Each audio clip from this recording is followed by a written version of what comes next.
क्या बोलेंगे, angle of incidence कहेंगे, और इसको हम लोग आई से रिप्रेजेंट कर लेंगे। कोई दिक्कत? फिर देखो, जो नॉर्मल के साथ में रिफ्लेक्टेड रे एंगल बनाएगा वो क्या कहलाएगा, एंगल ऑफ रिफ्रैक्शन कहलाएगा। तो ये सारे पैरामीटर्स हैं, टर्म्स है जो हमको आगे रिफ्लेक्शन के लिए जानना चाहिए था। क्लियर एकदम? अब हमें जो टॉपिक पढ़ना है, दो टॉपिक पढ़ना है। पहला reflection of light from plane surface, जो कि हमारे लिए कोई बहुत इंपॉर्टेंट टॉपिक है नहीं, इजी है, प्लेन सरफेस या प्लेन मिरर से। दूसरा टॉपिक जो हमारे लिए वो क्या है, reflection of light from curve surface, जिसको हम बोलेंगे स्फेरिकल मिरर कहेंगे। फर्स्ट अगर हम बात करें प्लेन सरफेस से, तो प्लेन सरफेस में क्या खास बात होता है, अभी ज्यादा हम लोग डिटेल में इस पर बात करने की जरूरत नहीं समझते हैं। प्लेन सरफेस में क्या होता है, प्लेन सरफेस में एकदम सिंपल सा चीज है। देखो, प्लेन सरफेस का हम सीधे एप्लीकेशन पे आते हैं। जब प्लेन सरफेस से क्या होगा, रिफ्लेक्शन होगा, तो प्लेन सरफेस से रिफ्लेक्शन होगा तो पहला इमेज कैसा बनेगा, इमेज बनेगा वो क्या रहेगा, वर्चुअल और इरेक्ट रहेगा। कैसा रहेगा, वर्चुअल और इरेक्ट रहेगा। दूसरा, इमेज ऑफ जो साइज रहेगा वो कैसा रहेगा, ऑब्जेक्ट साइज के इक्वल रहेगा। और जो डिस्टेंस होगा इमेज का ऑब्जेक्ट के डिस्टेंस के जितना ही रहेगा। तो ये एकदम जैसा है वैसे ही लगभग रहता है। फोर्थ क्या है, the image is laterally inverted. Laterally inverted का मतलब है लेफ्ट है तो राइट, राइट है तो लेफ्ट हो जाएगा, जैसे कि इस तरह से लैटरल इन्वर्जन। आप जब मिरर में उसको देखोगे तो आपका राइट हैंड लेफ्ट में दिखेगा और लेफ्ट कहाँ दिखेगा, राइट में दिखेगा, जैसे इस तरह से। ये आर ई डी तो उल्टा क्या हो जाएगा, डी ई आर। ये क्या रहता है, लैटरल इन्वर्जन कहलाता है। चलो वापस हम लोग थोड़ा सा आते हैं इधर।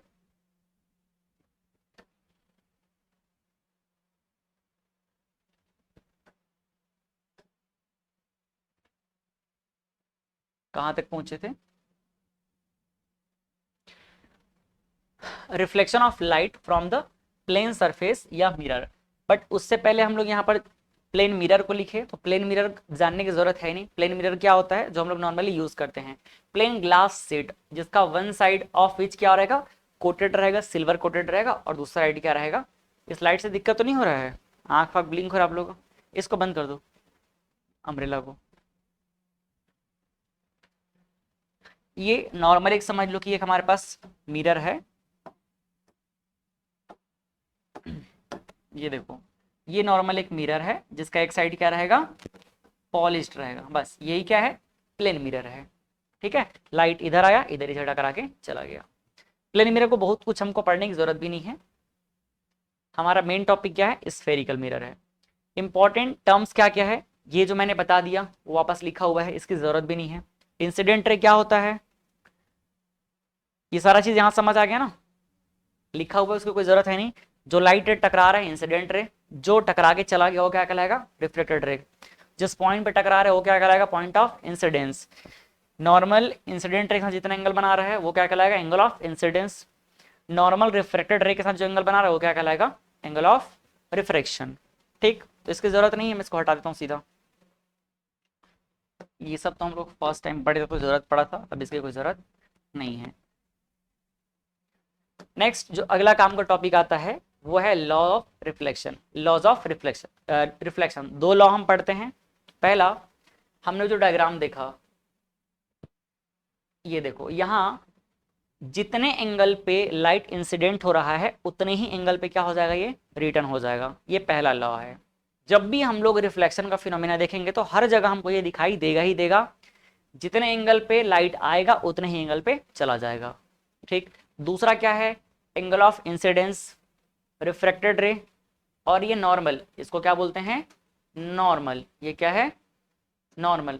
ये तीनों के तीनों हमेशा एक ही प्लेन में होंगे। देखो उसके नीचे इधर कोई प्लेन है क्या, मतलब इधर तो क्या हो गया, पॉलिश्ड हो गया, इधर गया ही नहीं। तो देखो ये सिर्फ एक ही प्लेन में है। एक प्लेन मतलब दो एक्सिस से सराउंडेड रहेगा। तो आप देख सकते हो कि ये वाला अगर वाई एक्सिस है तो ये वाला एक एक्सिस, दो एक्सिस मिलकर क्या बनाते हैं, एक प्लेन, मतलब एक दीवार समझ लो। तो ये हमेशा कहाँ पर रहेंगे, एक ही प्लेन पे रहेंगे। ये दो जो लॉज हैं, लॉज ऑफ रिफ्लेक्शन कहलाते हैं, लॉज ऑफ रिफ्लेक्शन। ये देख लो, फर्स्ट लॉ क्या है, the angle of incidence I is equal to the angle of reflection, that is R is equal to I या फिर I is equal to R. दूसरा क्या है, incident ray, reflected ray and a normal at the point of incidence. All lie in the same plane. ठीक है, इसके बाद ये क्वेश्चन है जो मैंने उस टाइम कराया हुआ था, what happens when a ray of light falls normally or you can say perpendicular to the surface of mirror। अगर कोई भी लाइट जो है, ये जो हमारे पास मिरर दिख रहा है, इस मिरर के परपेंडिकुलर ही आके इंसिडेंट होता है तो क्या होगा, कुछ नहीं होगा, वहीं जाकर के रिटर्न हो जाएगा, क्योंकि लॉ ऑफ रिफ्लेक्शन को उसको फॉलो करना है। तो अगर वो इसी पे आ रहा है तो कितना एंगल बना के आएगा, 0 डिग्री, तो जाएगा भी कितने एंगल पे, 0 डिग्री। तो ये क्वेश्चन था।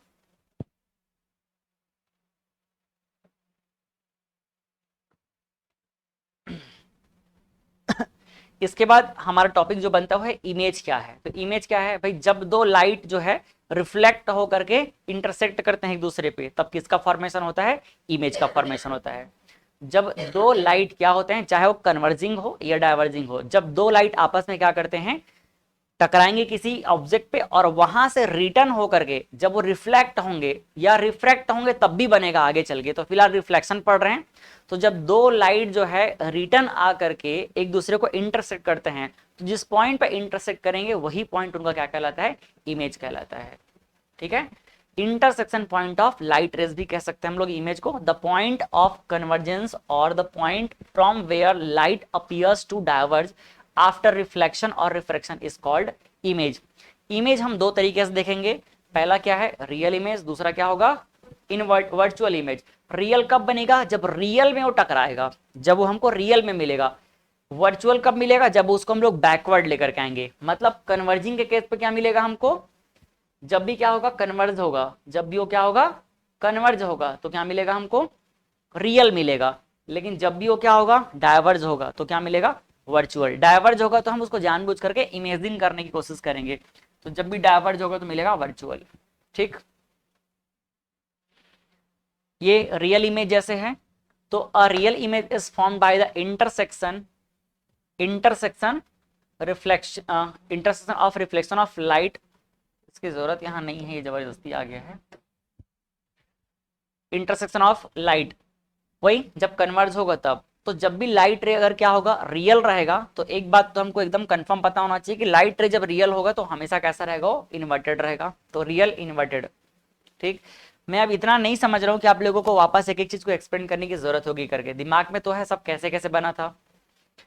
रियल इमेज क्या होगा, ऑलवेज इन्वर्टेड होगा। दूसरा, रियल इमेज हमको कहां पर मिलेगा, हमेशा स्क्रीन पर मिलेगा, और जो वर्चुअल है वो स्क्रीन के पीछे मिलता है। It is formed in front of mirror, ये कहां मिलेगा, हमेशा मिरर के फ्रंट में मिलेगा, मतलब स्क्रीन के सामने मिलेगा। बट अगर वर्चुअल की बात करें तो वर्चुअल कब होगा, जब डाइवर्ज होगा तब मिलता है। कब मिलता है ये, जब डाइवर्ज होगा तब।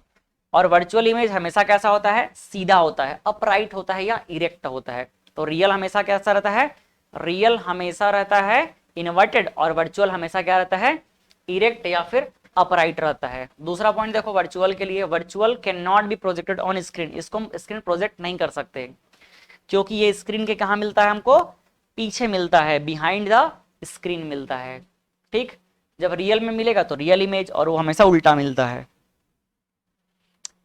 Image form by plane mirror, तो प्लेन मिरर से आप देख सकते हो, ये जैसे मान लो एक पॉइंट ए है, पॉइंट ए का यहाँ पर हमने देखा कि दो लाइट रे पास किए इससे, तो ये देखो लाइट रे एक तो यही रिटर्न आ गया वापस, दूसरा जो है इस तरह से इधर रिटर्न हो गया एक पर्टिकुलर एंगल पे। जब इन दोनों रेस को हम लोग क्या किए, बैकवर्ड प्रोड्यूस किए, जब इसको हम लोग बैकवर्ड प्रोड्यूस किए तब जाकर के हमको ए का मिरर क्या, ए का इमेज क्या मिला, ए डेस मिला। ऐसी अगर हम लोग पॉइंट बी का बनाना चाहें तो पॉइंट बी का भी देखो, एक लाइट तो रे तो हम लोग सीधा ही कर दिए, तो सीधा किए तो उतना ही एंगल पे वापस रिटर्न आ गया। दूसरा लाइट रे देखो ये वाला है, तो ये जितने पे गया उतने एंगल पे I2, तो R2 पे वापस आ गया। जब इन दोनों को हम लोग पीछे प्रोड्यूस करेंगे, क्योंकि भाई इस लाइट का इस लाइट से कभी मिलने का कोई पॉसिबिलिटी बन सकता है क्या, फ्रंट में नहीं बनेगा, तो क्या करना पड़ता है, बैकवर्ड प्रोड्यूस करना पड़ता है। तो ये हम बैकवर्ड प्रोड्यूस कर दिए, जैसे प्रोड्यूस के देखो हमको यहाँ पर क्या मिल गया, इमेज भी मिल गया। अब इमेज भी में क्या क्या खास बात है, पहला ये कहाँ मिला है, पीछे मिला है, तो ये तो क्या हो गया वर्चुअल, क्या हो गया वर्चुअल। वर्चुअल है तो हम लोग बाय डिफॉल्ट क्या बोल सकते हैं, अपराइट होगा, या फिर क्या बोल सकते हैं, इरेक्ट होगा। फिर इसमें और क्या खास पता है, जितना हाइट ऑब्जेक्ट का रहेगा उतना ही हाइट हमको इमेज का दिख रहा है ना, जितना हाइट क्या है ऑब्जेक्ट का है उतना ही हाइट किसका है, इमेज का है। मिरर से जितने डिस्टेंस पे ऑब्जेक्ट रखा हुआ है उतने ही मिरर्स के उतने डिस्टेंस पे क्या मिल रहा है, इमेज मिल रहा है। समझ आया? तो ये सारी बातें हैं जो प्लेन मिरर की रहती है और ये कभी चेंज नहीं हो सकता, हमको ऐसा ही मिलेगा। लेकिन हमको तो डिफरेंट डिफरेंट टाइप का इमेज चाहिए ना, इसीलिए हम लोग प्लेन मिरर के बारे में ज्यादा पढ़ाई नहीं करेंगे। हम ऐसे मिरर की पढ़ाई करेंगे जहां पर हमारे पास मॉडिफिकेशन पॉसिबिलिटी रहेगी। हमारे सिलेबस का पार्ट है स्फेरिकल मिरर। प्लेन मिरर में लिमिटेड हमको फीचर मिलते हैं। तो ये लिमिटेड फीचर क्या क्या है? प्लेन मिरर का पहला, image formed by image formed by plane mirror is what, virtual and erect. दूसरा, साइज क्या होगा इसका, इमेज का साइज बिल्कुल ऑब्जेक्ट के साइज के जितना होगा। The distance of image formed image from the mirror, जो भी डिस्टेंस होगा इमेज का कहां से, मिरर से, वो उतना ही होगा जितना कि distance of object from the mirror होगा। ये बात भी क्लियर है? और ये लास्ट पॉइंट क्या था, the image is laterally inverted. तो लेटरल इन्वर्जन क्या होता है? देखो, लेटरल इन्वर्जन का मतलब यही है उसको इस तरह से रोटेट करना कि लेफ्ट का राइट दिखे और राइट का लेफ्ट दिख जाए। ये लाइट के रिफ्लेक्शन की वजह से होता है। ये मैंने अभी आपको समझा दिया कि लेफ्ट का राइट हो जाना और राइट का लेफ्ट हो जाना, ये क्या कहलाता है, लेटरल इन्वर्जन कहलाता है। तो ये हमको प्लेन मिरर में दिखता है। प्लेन मिरर के सामने खड़े होंगे, देखना लेफ्ट क्या होगा हमको राइट साइड में दिखेगा और राइट कहां पर दिखेगा, लेफ्ट साइड में दिखता है। यूज ऑफ प्लेन मिरर कहाँ कहाँ पे यूज करते हैं, अब आप देख सकते हो, बार्बर शॉप में होता है, सोलर कुकर में होता है, ये सब इसके जगह है। जो ड्रेसिंग मिरर है, लुकिंग ग्लास की तरह यूज करते हैं। ये हमारा सही मायने में पहला टॉपिक स्टार्ट होता है। अब स्फेरिकल मिरर, तो स्फेरिकल मिरर कितने तरीके के होते हैं, दो तरीके के होते हैं। पहला क्या होगा, कॉनकेव, दूसरा क्या होगा, कॉन्वेक्स। अब मैं इतना उम्मीद तो जरूर कर रहा हूं कि आप लोगों को हर चीज दिमाग में है, बस मेरा काम क्या उन लोगों को एक बार रिवाइज कराने का। तो स्फेरिकल मिरर का मतलब क्या है, स्फेयर के शेप में उसको रखेंगे, स्फेयर का एक टुकड़ा। स्फेरिकल मिरर क्या होता है, स्फेयर का एक टुकड़ा होता है। ये देख सकते हो स्फेरिकल मिरर दो तरीके के हैं हमारे पास। स्फेरिकल मिरर में एक साइड पे क्या रहेगा, पॉलिश रहेगा। मान लो इधर पे क्या है, ये पॉलिश्ड सरफेस है, ये क्या है इसका, ये है पॉलिश्ड सरफेस। क्या है ये, पॉलिश सरफेस। अगर ये पॉलिश्ड सरफेस है तो लाइट कहां से एंटर करेगा, पॉलिश्ड सरफेस है तो लाइट यहां से एंटर करेगा और यहीं से वापस क्या हो जाएगा, रिटर्न हो जाएगा। तो जब भी लाइट जो है एक कैव वाले प्लेस में, कैव मतलब गड्ढे वाले पार्ट में एंटर कर रहा है, घुस रहा है, गड्ढे वाले गुफा में घुस रहा है, तो कैव में घुस रहा है, इसलिए क्या उसका नाम कॉनकेव हो जाएगा। ठीक है?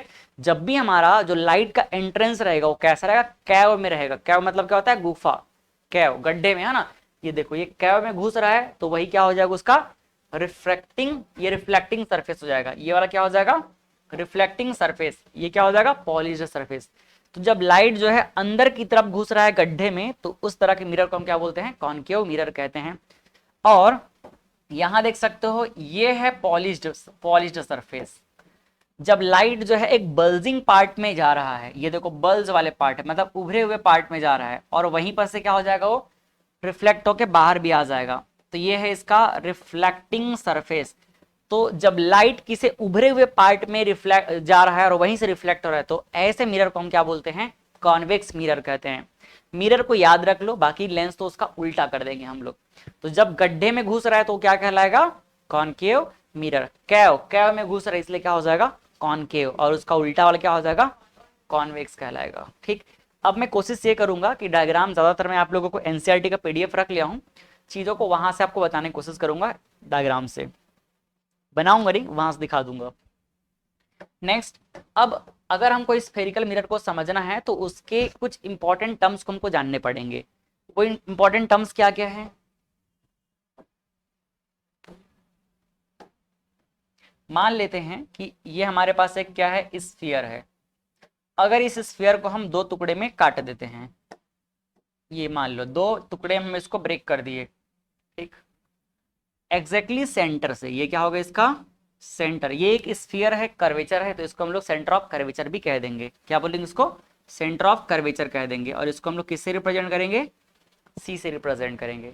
इसको हम दो टुकड़े में काट दिए, जब दो टुकड़े में काटे तो हम पहले एक टुकड़े का यूज कर लेते हैं। तो ये देखो, ये हम यहाँ से लेकर के यहाँ तक के एक टुकड़े को ले लेते हैं, इसको बोल देंगे ए और इसको क्या बोल देंगे बी।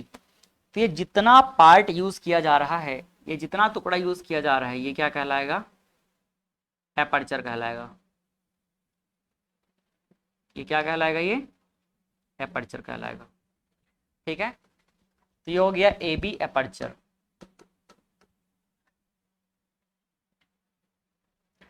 अब देखो इसका जो पूरा सेंटर इस स्फीयर का, इसको हम बोलेंगे क्या, क्या बोलेंगे इसको हम लोग, क्या बोलेंगे बताओ, सेंटर ऑफ कर्वेचर, सी कहेंगे, सेंटर ऑफ कर्वेचर। और यहां से यहां तक का जो पार्ट रहेगा उसके रेडियस को भी रिप्रेजेंट करेगा। सेंटर ऑफ कर्वेचर हो गया। अब इसका जो एग्जैक्ट सेंटर पॉइंट होगा, मान लेते हैं सेंटर पॉइंट कहां पर है इसका,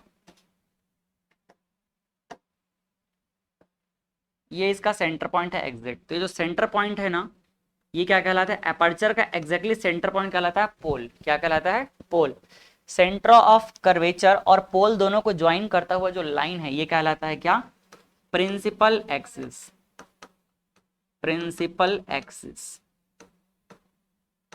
ठीक है। अब जो प्रिंसिपल एक्सिस है ना,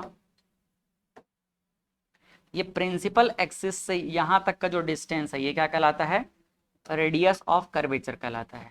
ठीक है, रेडियस ऑफ कर्वेचर आर से रिप्रेजेंट कर लेंगे।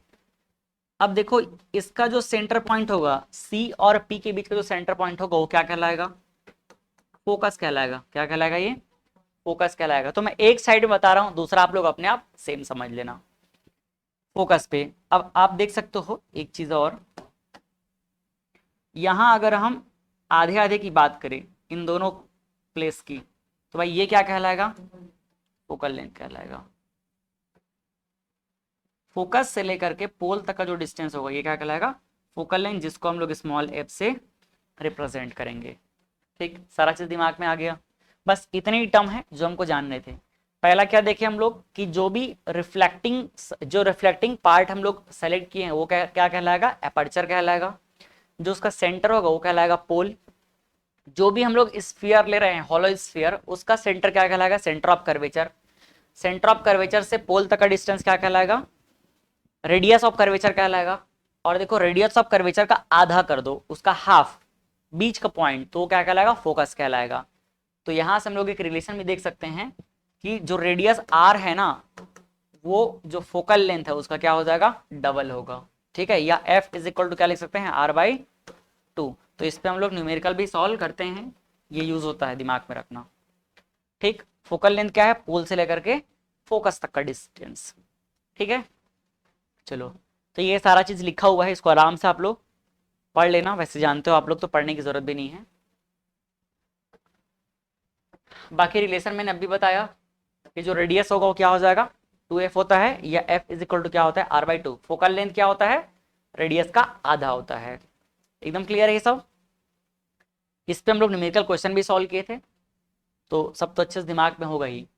अगला जो टॉपिक आता है कि अगर हमें इमेज बनाना है, क्या बनाना है हमें, इमेज। तो इमेज बनाने से पहले हमको लाइट का बिहेवियर जानना पड़ेगा, क्योंकि लाइट किस तरह से बिहेव कर रहा है उसके अकॉर्डिंग ही तो समझ पाएंगे ना हम कि लाइट को कहाँ कहाँ पर कैसे पास कराएंगे।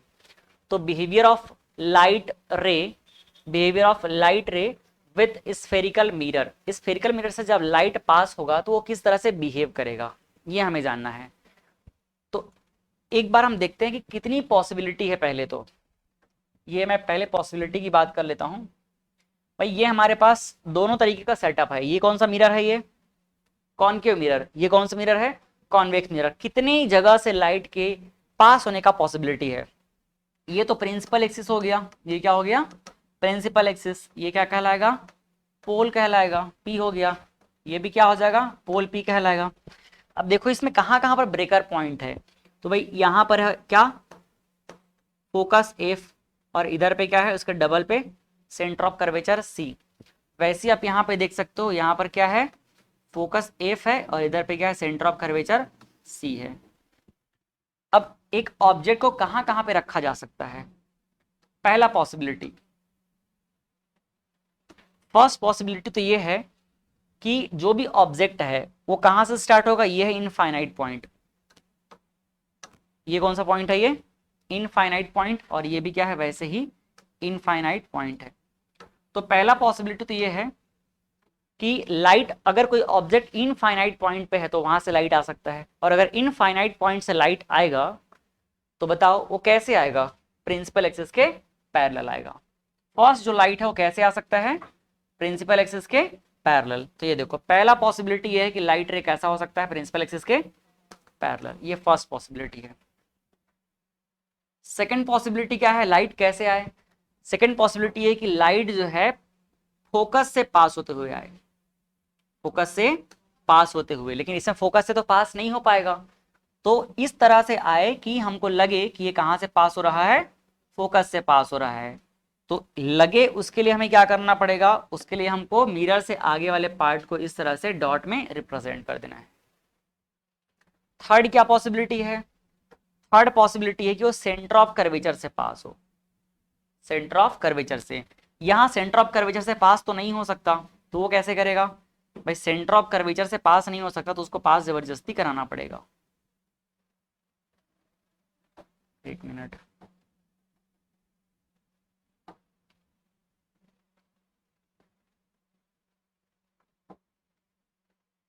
सेंटर ऑफ कर्वेचर से ये वाला हो जाएगा और फोकस से ऐसा कर देते हैं,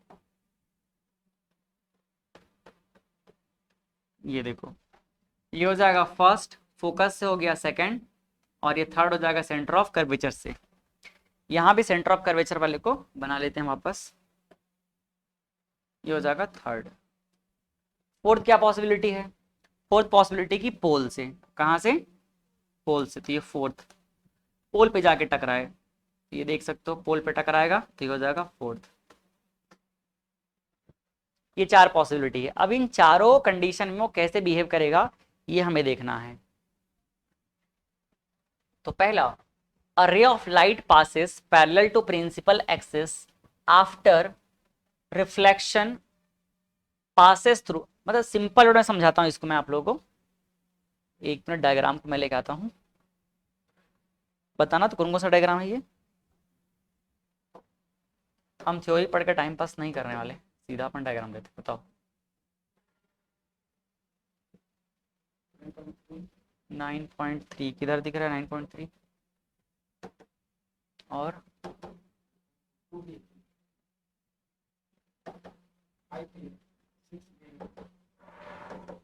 ठीक,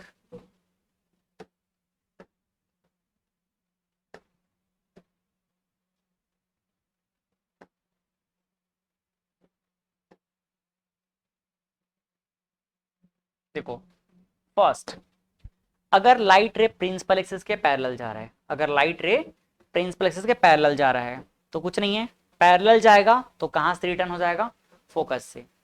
जब वो पैरेलल जा रहा है तो मिरर पे टकराएगा, और मिरर पे टकराने के बाद किस तरह से आगे मूव करेगा, ये देखो प्रिंसिपल एक्सिस से पैरेलल गया और कहां पे टकराया, ये मिरर पे टकराया, और टकराने के बाद जब वो रिटर्न आएगा तो कहां से रिटर्न होगा, फोकस से। सिमिलरली यहां देखो पैरेलल गया, कहां टकराया, मिरर पे, और ये इस तरह से रिटर्न होगा कि उसको अगर हम लोग बैकवर्ड लेके जाएंगे तो कहां से जाता हुआ लगेगा हमको, फोकस से। तो पैरेलल का रिलेशन किससे है, फोकस से, पैरेलल का रिलेशन किससे है, फोकस से। पैरेलल जाएगा तो फोकस से, या फोकस से जाकर फोकस से टकरा करके वो रिटर्न होगा, या फोकस के टू फोकस से डाइवर्ज होता हुआ जाएगा। समझ आ गया ना, चलो ये फर्स्ट पॉइंट है।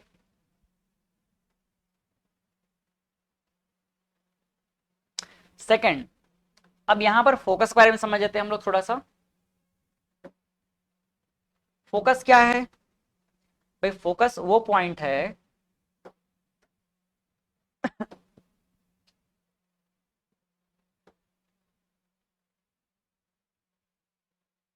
दूसरे में ले जाऊं क्या,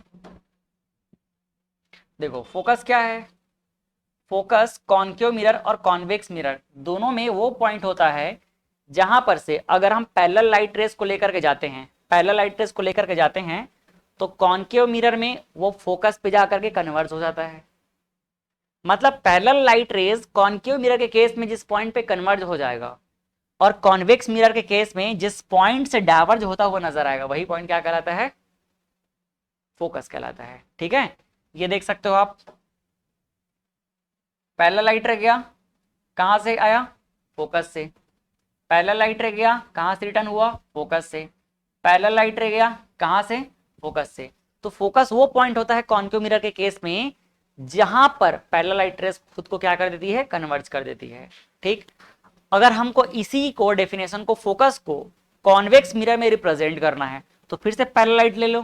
पैरेलल लाइट रह गया, ये रिटर्न हो गया, बैकवर्ड प्रोड्यूस करेंगे तो कहां पर मिल रहा है, ये फोकस पे।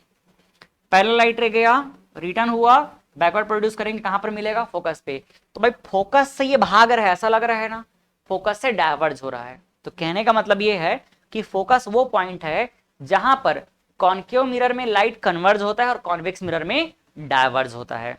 इसीलिए हम लोग कॉन्केव मिरर को क्या बोलते हैं, कन्वर्जिंग। क्या बोलते हैं कॉन्केव मिरर को, कन्वर्जिंग। ये जो मिरर है कॉन्केव, इसको हम क्या बोलेंगे, कन्वर्जिंग मिरर। कॉन्केव मिरर को क्या बोलेंगे, कन्वर्जिंग। ध्यान रखना, क्या बोलेंगे इसको, कन्वर्जिंग मिरर कहेंगे। जबकि कॉन्वेक्स में क्या हो रहा है, डायवर्ज हो रहा है ना, तो इसको हम क्या बोलेंगे, इसको बोलेंगे डायवर्जिंग, डायवर्जिंग मिरर। और ये कन्वर्ज कहां पर हो रहा है, फोकस पे। डायवर्ज कहां से हो रहा है, फोकस पे, फोकस से। समझ आ रहा है ना। तो फोकस वो पॉइंट होता है जहां से कॉन्केव मिरर में कन्वर्जन हो रहा है, जहां पर कन्वर्जन हो रहा है, कन्वर्जिंग मिरर, इसलिए क्या कहलाया वो, कन्वर्जिंग मिरर कहलाया। और फोकस को अगर हमको इस मिरर में डिफाइन करना है तो क्या बोलेंगे, कॉन्वेक्स मिरर में फोकस वो पॉइंट होता है जहां पर से लाइट रेज डायवर्ज होती है। ठीक है, तो ये डेफिनेशन था। Point on principal axis where the light ray coming parallel to principal axis actually meet और कन्वर्ज, किसके केस में, कॉन्केव मिरर के केस में, और अपीयर टू कम और डाइवर्ज फ्रॉम दिस पॉइंट, किस केस में, कॉन्वेक्स मिरर के केस में, is called its principal focus. कोई नया चीज नहीं है, ये जानते ही हो आप लोग। जो चीज लगेगा कि सर एकदम थोड़ा सा समझ नहीं आ रहा है, बहुत दिन हो गए, छूट गया करके, तो जरूर बताना, मैं थोड़ा सा उसको और डिटेल में एक्सप्लेन कर दूंगा।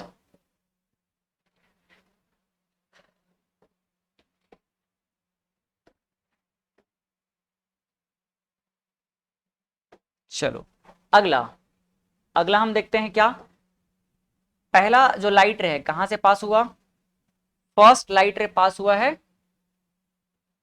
प्रिंसिपल एक्सिस के पैरेलल। ठीक है, प्रिंसिपल एक्सिस से गया तो किससे रिलेट हुआ, वो फोकस से। अब दूसरे को हम लोग फोकस से रिलेट करेंगे।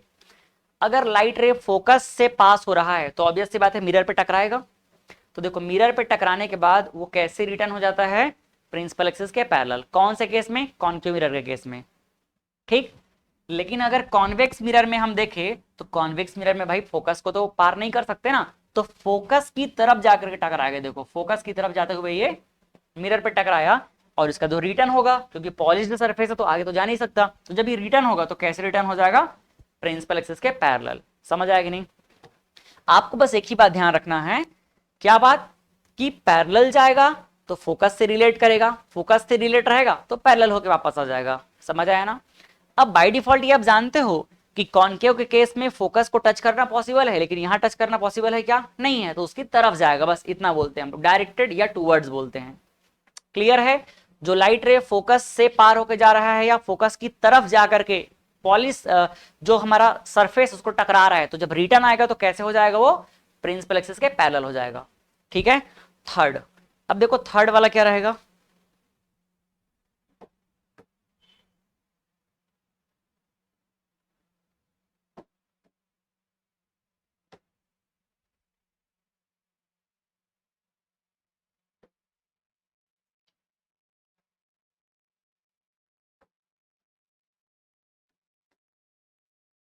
ये थर्ड। पहले का रिलेशन किससे था, प्रिंसिपल एक्सिस के पैरेलल होने से। दूसरे का रिलेशन फोकस से था। तीसरे का किससे रहेगा, सेंटर ऑफ कर्वेचर। तो जो सेंटर ऑफ कर्वेचर से पार होगा या सेंटर ऑफ कर्वेचर की तरफ जाकर के पॉलिश जो सरफेस उसको टकराएगा, तो भाई वो रिटर्न जब होगा ना तो उसी पाथ में हो जाएगा, जिस पाथ में जाएगा उसी पाथ में, क्योंकि उसको एंगल ऑफ रिफ्लेक्शन और एंगल ऑफ इंसिडेंस दोनों को क्या करना है, बैलेंस करना है। तो जीरो एंगल पे जाएगा तो जीरो एंगल पे ही क्या हो जाएगा, वापस आ जाएगा। कोई दिक्कत यहां तक, ठीक है। अगला 4th पॉइंट,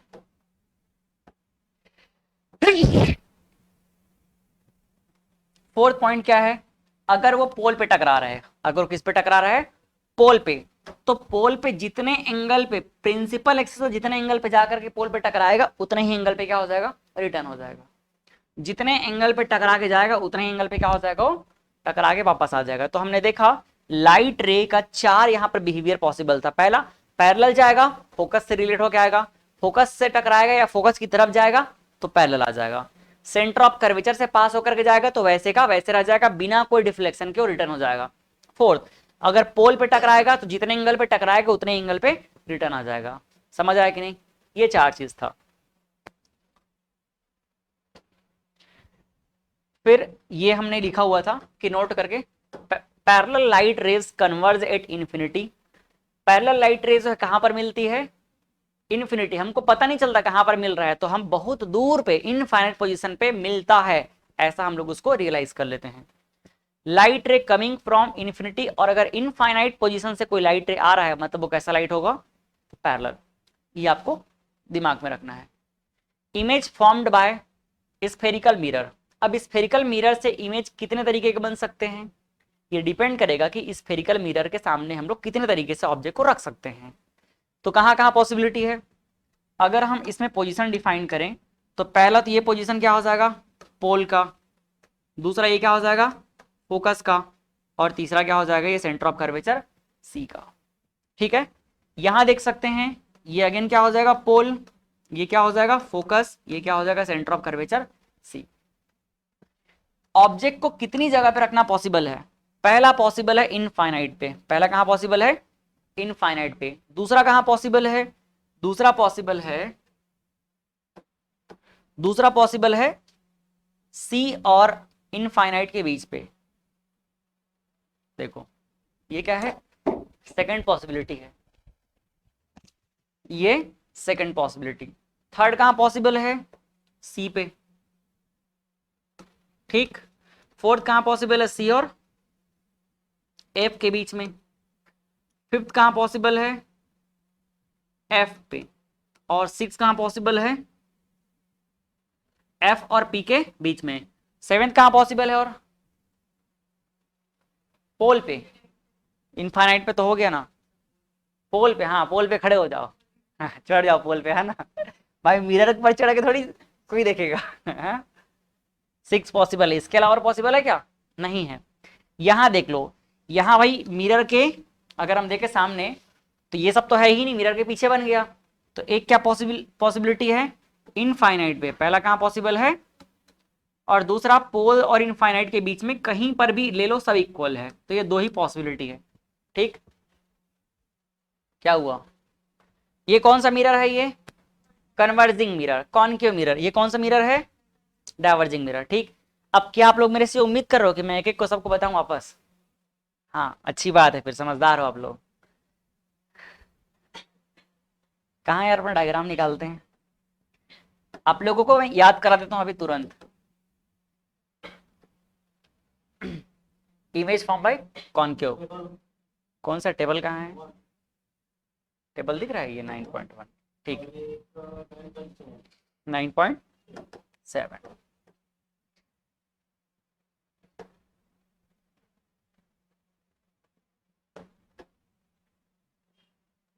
ये सारा डायग्राम है जिसको हम लोग बहुत अच्छे से एक एक को बना बना के देखे हैं, बट अब उसकी जरूरत हमको नहीं है, सारा कुछ इसमें डिटेल है, मैंने एनसीईआरटी का हेल्प ले लिया।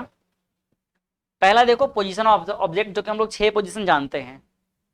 पोजीशन ऑफ इमेज कहां पर बनेगा, और साइज ऑफ इमेज, फिर क्या हो जाएगा, नेचर ऑफ इमेज। देखो पहला चीज, जब इनफाइनाइट पे रहेगा तो इनफाइनाइट लाइट रेस कहां पर जाके मिलता है, फोकस पे, तो इमेज कहां बनेगा, फोकस पे। अब फोकस पे जब सबके सब वहां पर चले जाएंगे तो क्या होगा, छोटा सा दिखेगा, कितना दिखेगा, छोटा सा। ये देखो कहां पर है, इनफाइनाइट, ये जब इनफाइनाइट पे लाइट रेस जाकर डाइवर्ज होगा तो भाई यहां पर क्या हो जाएगा, जो हमारा इमेज का साइज है बिल्कुल क्या हो जाएगा, छोटा साइज, पॉइंट साइज हो जाएगा, क्या हो जाएगा, पॉइंट साइज। तो पहला, जब इमेज कहां पर, जब ऑब्जेक्ट कहां पर रखा है, इनफाइनाइट पर, तो इमेज कहां पर बनेगा, फोकस पर, पहला इंफॉर्मेशन दिमाग में सेट हो गया। दूसरा, कैसा बनेगा, रियल बनेगा कि नहीं बनेगा, बनेगा, क्योंकि ये रियल में क्या हो रहा है, रिफ्लेक्ट हो रहा है, हम लोगों को उसको डाइवर्स करना नहीं पड़ रहा है, तो ये क्या हो जाएगा, रियल में बनेगा। फिर उसका साइज क्या होगा, बहुत छोटा, मतलब हाईली डिमिनिश्ड, पॉइंट साइज का बनेगा, दिख रहा है। ठीक, ये देख लो, इनफाइनाइट पे रहेगा तो फोकस पे बनेगा हाईली डिमिनिश्ड या पॉइंट साइज बोल सकते हो, और रियल बनेगा तो रियल के साथ इन्वर्टेड हमेशा क्या रहता है, अंडरस्टूड रहता है। कोई दिक्कत। Next second, beyond C. अब धीरे धीरे क्या होंगे, आगे बढ़ेंगे, इनफाइनाइट के बाद आगे कहां चले गए, सी के पहले। तो सी के पहले जब देखेंगे तो जैसे देखो ये दिख रहा है ना, हम लोग इधर जाएंगे, किधर जाएंगे, फोकस की तरफ जाएंगे, मिरर की तरफ जाएंगे, तो इमेज अब क्या होगा पता है, उधर से इधर भागेगा। दिमाग में रखना, इनफाइनाइट से हम लोग जब मिरर की तरफ जाएंगे ना, एक स्टैंडर्ड सेट है, ऑब्जेक्ट जो है वो इनफाइनाइट से और दूर तो नहीं हो सकता, तो वो लिमिट हो गया ऑब्जेक्ट का। ऑब्जेक्ट का जो लिमिटेशन है वो यहीं पर है, ये इनफाइनाइट पोजीशन पे, यहां से और पीछे नहीं जा सकता, वो उसको आगे ही लाना पड़ेगा। वैसे ही वैसे ही वैसे ही एक क्या है, इमेज का भी लिमिटेशन है, इमेज जो है फोकस के अंदर नहीं जाएगा, अब उसको इधर भागना पड़ेगा। समझ आया। ठीक, जब क्या होगा, जब ऑब्जेक्ट जो है इनफाइनाइट और सी के बीच में रहेगा, तो इमेज कहां पर आ जाएगा, एफ और सी के बीच में आ जाएगा, इमेज इधर खिसकेगा। तो देख लो, जब ऑब्जेक्ट कहां पर है, सी के पहले है, तो यहां पर क्या हो जाएगा, सी और एफ के बीच में इमेज आ जाएगा। तो पॉइंट साइज था, अब थोड़ा सा क्या हो जाएगा, बड़ा, थोड़ा सा बड़ा हो जाएगा। तो यहां पर क्या लिखेंगे, जब बियॉन्ड सी रहा तो बिटवीन एफ और सी बनेगा, डिमिनिश्ड रहेगा, लेकिन रियल और इन्वर्टेड अभी भी रहेगा। ठीक, अब देखो अगला पोजीशन क्या है, अगला पोजीशन है सी पर जब सी पर आएगा तो एफ और सी के बीच में था, तो जब सी पर ऑब्जेक्ट को रखा जाएगा तो एग्जैक्टली इमेज भी कहां बन जाएगा, सी पर बनेगा। समझ आ रहा है ना। तो जब यहीं पर बनेगा तो जितना बड़ा ऑब्जेक्ट उतना ही बड़ा क्या हो जाएगा, इमेज। साइज क्या हो गया, सेम एज ऑब्जेक्ट, और पोजीशन क्या हो गया, 8C। ऑब्जेक्ट अगर सी पर है तो इमेज भी कहां पर रहेगा, सी पर रहेगा। कोई दिक्कत है, रियल और इन्वर्टेड तो रहेगा ही, कोई डाउट कुछ। अब हम लोग ऑब्जेक्ट को और खिसकाते हैं आगे, सी तक तो आ चुके हैं, फोर्थ पोजीशन पर आते हैं। तो फोर्थ पोजीशन क्या है, सी और एफ के बीच में, फोर्थ क्या पोजीशन है, सी और एफ के बीच में। तो भाई जैसे ही ऑब्जेक्ट को सी के आगे लेगा, इमेज क्या हो जाएगा, इधर भागेगा। तो जब इमेज इधर आते जा रहा है तो एफ पे बिल्कुल छोटा था, पॉइंट था, अब वो क्या होते जा रहा है, बड़ा होते जा रहा है। तो सी पे इक्वल था, तो अब इधर क्या हो जाएगा, वो बड़ा हो जाएगा। ठीक है, तो देख सकते हो आप, ये पॉइंट साइज था, थोड़ा बड़ा हो गया, यहां पर इक्वल हो गया। अब ये क्या हो जाएगा, कहां गया सी, और ये डी, ये थोड़ा और बड़ा हो गया, दिख रहा है। तो यहां पर सीधा सीधा क्या बोलेंगे, जब 8C पे था तो सेम साइज था, अब ये बिटवीन सी और एफ आ गया तो बियॉन्ड सी बनेगा, और ये बड़ा हो जाएगा। क्या हो जाएगा, ये बड़ा, मतलब इन लार्ज, रियल इन्वर्टेड अभी भी रहेगा। अब ये कहां पहुंच जाएगा, अब ये पहुंच जाएगा एफ पे, कहां पहुंच जाएगा, एफ पे। तो जब एफ पे पहुंचेगा ना, तो फिर ये कहां मिलेगा पता है, इनफाइनाइट पे, और इनफाइनाइट पे मिलेगा मतलब बहुत बड़ा बनेगा, मतलब हाईली इनलार्ज। ठीक, तो ये देख सकते हो अगला, अगर फोकस पे रखा गया तो कहां मिलेगा, इनफाइनाइट पे, और इनफाइनाइट पे जो चीज मिलेगी वो क्या होगी, हाईली एनलार्ज होगा, रियल और इन्वर्टेड होगा। ठीक है, अरे आज कमेंट तो मैं देख ही नहीं पाया sir, that is recording lecture. नहीं नहीं नहीं, रिकॉर्डिंग नहीं है, लाइव चल रहा है, कमेंट नहीं देख पा रहे थे हम। अगला pole and focus, pole and focus, अगला कहां चलेगा, पोल एंड फोकस। तो पोल और फोकस, अब ये उम्मीद तो नहीं कर सकते कि हमको इमेज जो है और आगे मिलेगा, नहीं मिल सकता, और इनफाइनाइट से बड़ा तो बन ही नहीं सकता। तो यहां पर जब पोल और फोकस के बीच में रहता है तो हमको वो सही तरीके से मिलता ही नहीं है, लाइट रेस कभी दोनों को कट करते ही नहीं है। तो उस केस में क्या हो जाएगा, देखो जब लाइट रे एक दूसरे को कट नहीं करते हैं तो हमको उसको बैकवर्ड प्रोड्यूस करना पड़ता है, और जब बैकवर्ड प्रोड्यूस किया जाएगा, पहला लाइट रे देखो यहां पर इस तरह से बैकवर्ड प्रोड्यूस किया गया, ये बैकवर्ड प्रोड्यूस किया गया, तो ये हमको जो इमेज है कहां मिल रहा है, इमेज मिल रहा है मिरर के पीछे, बियॉन्ड द मिरर। और मिरर के पीछे मिलेगा मतलब वो कैसा हो जाएगा, वर्चुअल और इरेक्ट। कैसा हो जाएगा, वर्चुअल और इरेक्ट हो जाएगा। तो अगला जो है क्या है, इनलार्ज मिलेगा, बड़ा ही मिलेगा, देख सकते हो आप क्या मिलेगा, जितना बड़ा हमारे पास ऑब्जेक्ट है उससे बड़ा ही इमेज मिल रहा है। ठीक, तो ये क्या मिलेगा, वर्चुअल इरेक्ट, और क्या रहेगा, इनलार्ज, लेकिन कहां मिल रहा है, मिरर के पीछे। तो पोजीशन क्या हो जाएगा, बियॉन्ड द मिरर। तो ओवरऑल अगर हम लोग एनालिसिस करें तो ये बात समझ आया कि जो कॉनकेव मिरर है, कॉन्केव मिरर है, उस कॉन्केव मिरर से हमको क्या क्या तरीके का इमेज मिल गया, रियल इन्वर्टेड में हमको डिमिनिश में मिल गया और इनलार्ज में मिल गया, लेकिन वर्चुअल एंड इरेक्ट में हमको सिर्फ इनलार्ज मिला, डिमिनिश्ड नहीं मिला। तो ये हमको कहां से मिलेगा, ये हमको कहां से मिलेगा, ये मिलेगा कॉन्वेक्स से। किससे मिलेगा ये, कॉन्वेक्स से। तो अब हमको क्या पढ़ना रहेगा, कॉन्वेक्स। 6 पॉसिबल पोजीशन था और 6 पॉसिबल पोजीशन पे हमने क्या देखा, 6 तरीके का इमेज देखा। एकदम इमेज दिमाग पे सेट है, ठीक। रंगनाथ मेघना, हाय हेलो। अगला, image formation by convex mirror. Convex mirror पे, कॉन्वेक्स मिरर पे क्या है, 2 पॉसिबिलिटी। कितनी पॉसिबिलिटी है, 2 पॉसिबिलिटी। पहला क्या है, इनफाइनाइट पे, दूसरा क्या है, इनफाइनाइट और पोल के बीच पे। तो इनफाइनाइट पे मिलेगा मतलब वो कहां बनेगा, फोकस पे।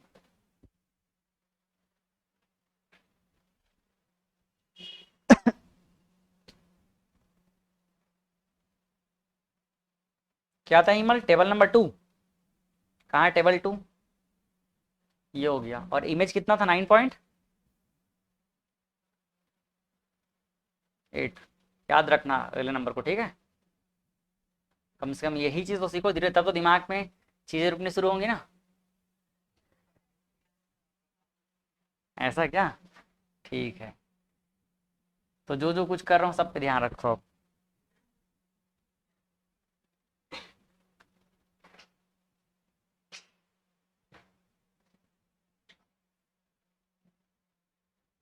2 पॉसिबिलिटी है।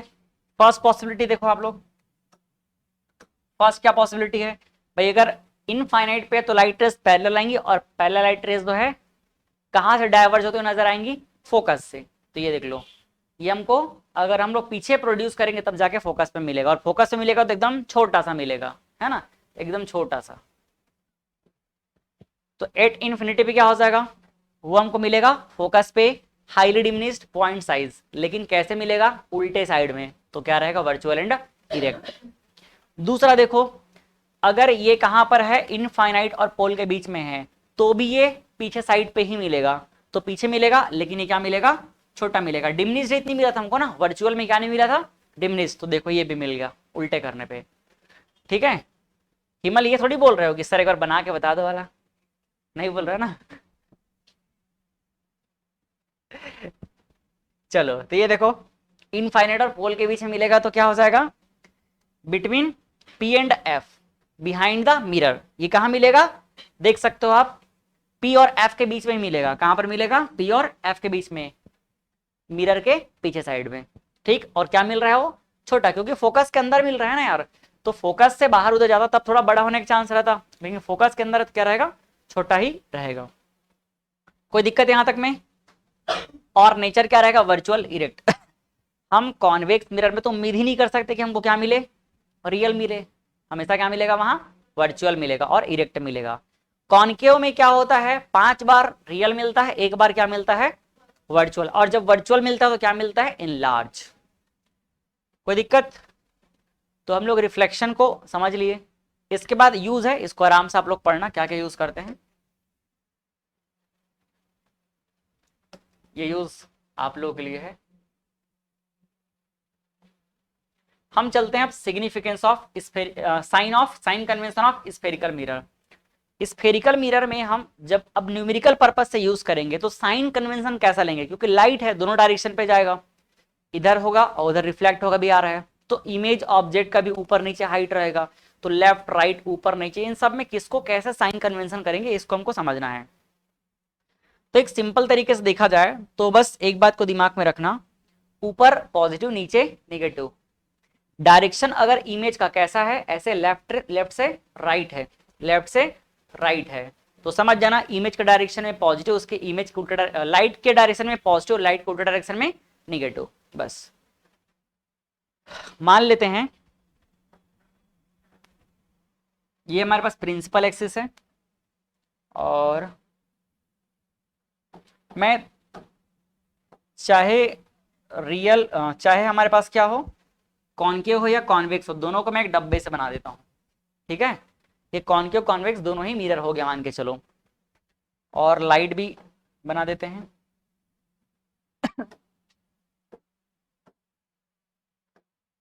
ये हो गया लाइट, ठीक।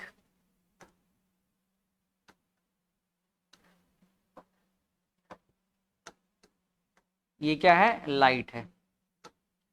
तो आप देखो, जब भी हम कोई डिस्टेंस मेजर करेंगे, जब भी हम कोई डिस्टेंस मेजर करेंगे, तो इस डायरेक्शन में डिस्टेंस अगर मेजर करते हैं,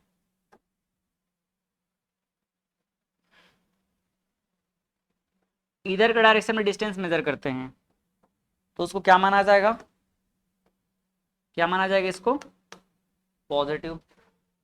अगर हम ऐसे इमेज के उल्टे डायरेक्शन में मेजर करेंगे, ऐसे उल्टे डायरेक्शन में कोई कोई भी डिस्टेंस, तो उसको क्या माना जाएगा, निगेटिव माना जाएगा। ऐसे ही अगर हम कोई डिस्टेंस नीचे मेजर करते हैं, कहाँ मेजर करते हैं, नीचे में, तो इसको क्या माना जाएगा, निगेटिव। और अगर हम ऊपर मेजर करते हैं, मान लेता हूं इसको बढ़ा देता हूं मैं थोड़ा सा, कोई भी डिस्टेंस अगर हम कहाँ मेजर करते हैं, ऊपर मेजर करते हैं, तो ये भी क्या कहलाएगा, पॉजिटिव। समझ आया, ऊपर का हाइट पॉजिटिव, नीचे का निगेटिव। लाइट के डायरेक्शन में कोई डिस्टेंस मेजर करेंगे तो पॉजिटिव, लाइट के उल्टे डायरेक्शन में करेंगे तो क्या हो जाएगा, नेगेटिव। तो यहां से हम एक कंक्लूजन निकाल सकते हैं कि जो हम लोग फोकल लेंथ की बात करते हैं ना, फोकल लेंथ कॉनकेव और कॉन्वेक्स मिरर के केस में, तो फोकल लेंथ क्या हो जाएगा,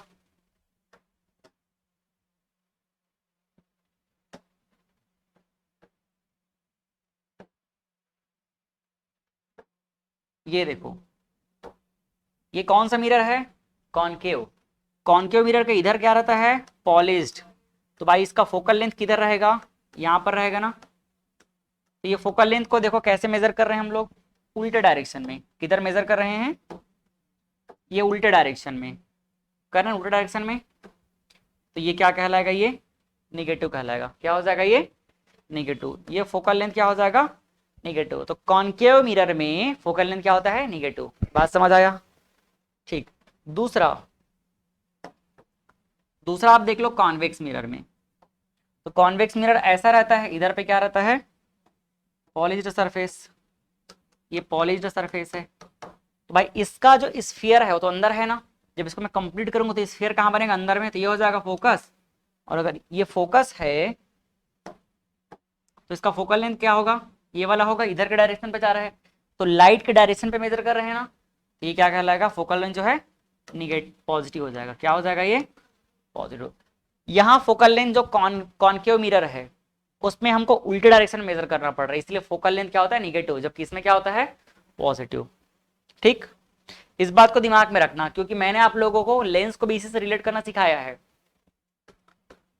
फोकल, कॉनकेव मिरर का फोकल लेंथ निगेटिव और कॉन्वेक्स लेंस का फोकल लेंथ निगेटिव, दोनों क्या रहेगा, same. Focal length convex mirror का क्या रहता है, पॉजिटिव। और फोकल लेंथ जो है कॉन्वेक्स लेंस का क्या होगा, पॉजिटिव। दोनों सेम रहेगा, मिरर और लेंस का दोनों का क्या रहता है, फोकल लेंथ सेम रहता है। इसीलिए इसको रिलेट करना इजी है, क्योंकि इस डायग्राम को हम इमेजिन भी कर सकते हैं कि हाँ हाँ ये ऐसे कैव टाइप का है, ये अंदर घुसेगा, तो यहाँ पर फोकल लेंथ किधर आ रहा है, इसका इस तरफ आ रहा है, तो ये निगेटिव हो गया। इसका फोकल लेंथ इधर जा रहा है लाइट के डायरेक्शन में, तो क्या है, ये पॉजिटिव। तो ये कॉनकेव, ये कॉन्वेक्स मिरर और कॉन्वेक्स लेंस दोनों क्या हो जाएगा, पॉजिटिव। और यहां पर क्या हो जाएगा, concave mirror convex, concave mirror concave lens दोनों क्या हो जाएगा, निगेटिव। समझ आ रहा है ना, एक को याद करो, दोनों सेम रह जाएगा। कोई दिक्कत, न्यूमेरिकल में तो यही काम आता है, जानते ही हो आप लोग। इसके बाद जो अगला काम का चीज है बड़ा आसान है, मिरर फॉर्मूला। मिरर फॉर्मूला क्या होता है भाई, जो ऑब्जेक्ट का डिस्टेंस है u, इमेज का डिस्टेंस है v और फोकल लेंथ f, इनके बीच में एक रिलेशन है, उस रिलेशन को हम क्या बोलते हैं, मिरर फॉर्मूला। रिलेशन क्या है, 1/v minus, sorry 1/v plus 1/u is equal to 1/f। ठीक है, यही क्या कहलाता है, मिरर फॉर्मूला। क्वेश्चन है क्या काटो इसमें, दुबराज क्वेश्चन रखो काटो।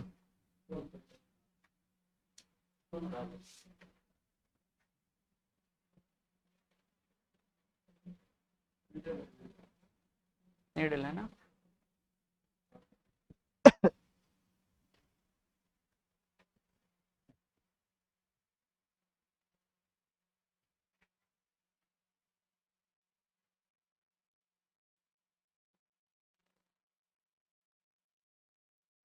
ठीक है, आज आगे आ जाओ वापस। ये तुमको फॉर्मूला याद ही है, कोई सोचने की बात ही नहीं है ना। 1/v plus 1/u is equal to 1/f। अब देखो लेंस में हमको बस क्या करना रहता है, माइनस की जगह plus 1/v minus, sorry plus की जगह minus 1/v minus 1/u is equal to 1/f। तो एडवांटेज है हमारे पास है ना, एक हम याद कर लिए, दूसरा अपने आप याद रहेगा। ठीक, चलो और क्या बात है अपने को दिमाग में रखना है, मैग्निफिकेशन के बारे में थोड़ा जानना चाहिए अपने को है ना।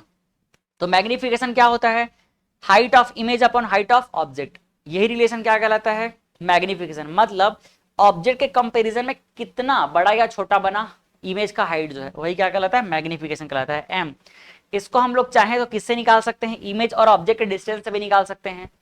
तो फाइनली देखा जाएगा तो ये क्या हो जाएगा, image distance upon object distance, लेकिन माइनस साइन को मेंटेन करना पड़ेगा।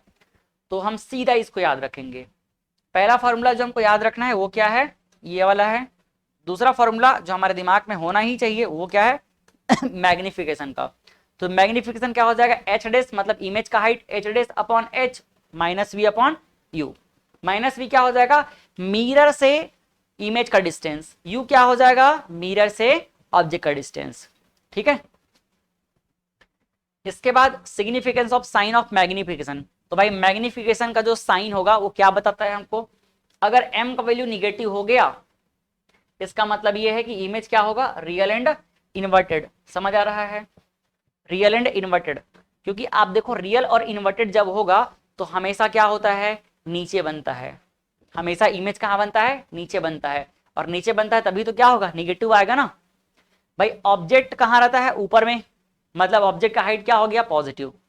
अब सोचो m का वैल्यू निगेटिव कब आएगा, m का वैल्यू निगेटिव कब आएगा, m का वैल्यू निगेटिव तभी आएगा ना जब h क्या रहेगा, जब h निगेटिव रहेगा, h डेस क्या रहेगा, निगेटिव रहेगा, तभी तो निगेटिव आएगा। फॉर्मूला क्या है हमारे पास, m is equal to H dash upon h। समझ आया, ये हमेशा क्या है, पॉजिटिव, h हमेशा क्या है, पॉजिटिव है। ठीक है, अब आप खुद बताओ मुझे कि m का वैल्यू निगेटिव कब होगा, m का वैल्यू निगेटिव कब होगा, बताओ हिमल। यहां पर h हमेशा पॉजिटिव है, अब बताओ मैं यहाँ h का इसमें ऐसा क्या करूं कि m का वैल्यू निगेटिव आ जाए। m का वैल्यू निगेटिव चाहिए, उसके लिए h डेस का वैल्यू क्या होना चाहिए, ये तो हमेशा क्या रहेगा, पॉजिटिव रहेगा क्योंकि ऊपर है। तो ये निगेटिव कब हो सकता है, h डेस के कौन से वैल्यू के लिए, पॉजिटिव वैल्यू के लिए कि निगेटिव वैल्यू के लिए, निगेटिव। समझ आ रहा है ना, तो h डेस क्या रहेगा, निगेटिव रहेगा।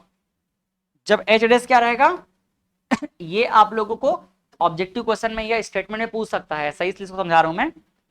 व्हेन एच डेस क्या होगा, m is equal to negative, when H डेस क्या होगा, निगेटिव होगा। अब एच डेस निगेटिव कब होता है बताओ, जब वो नीचे बनता है। समझ आ रहा है, एच डेस निगेटिव कब होता है, जब नीचे बनता है। और नीचे कब बनता है, जब वो रियल रहेगा और इन्वर्टेड रहेगा। इन्वर्टेड रहेगा, इन्वर्टेड कब रहेगा, जब रियल रहेगा।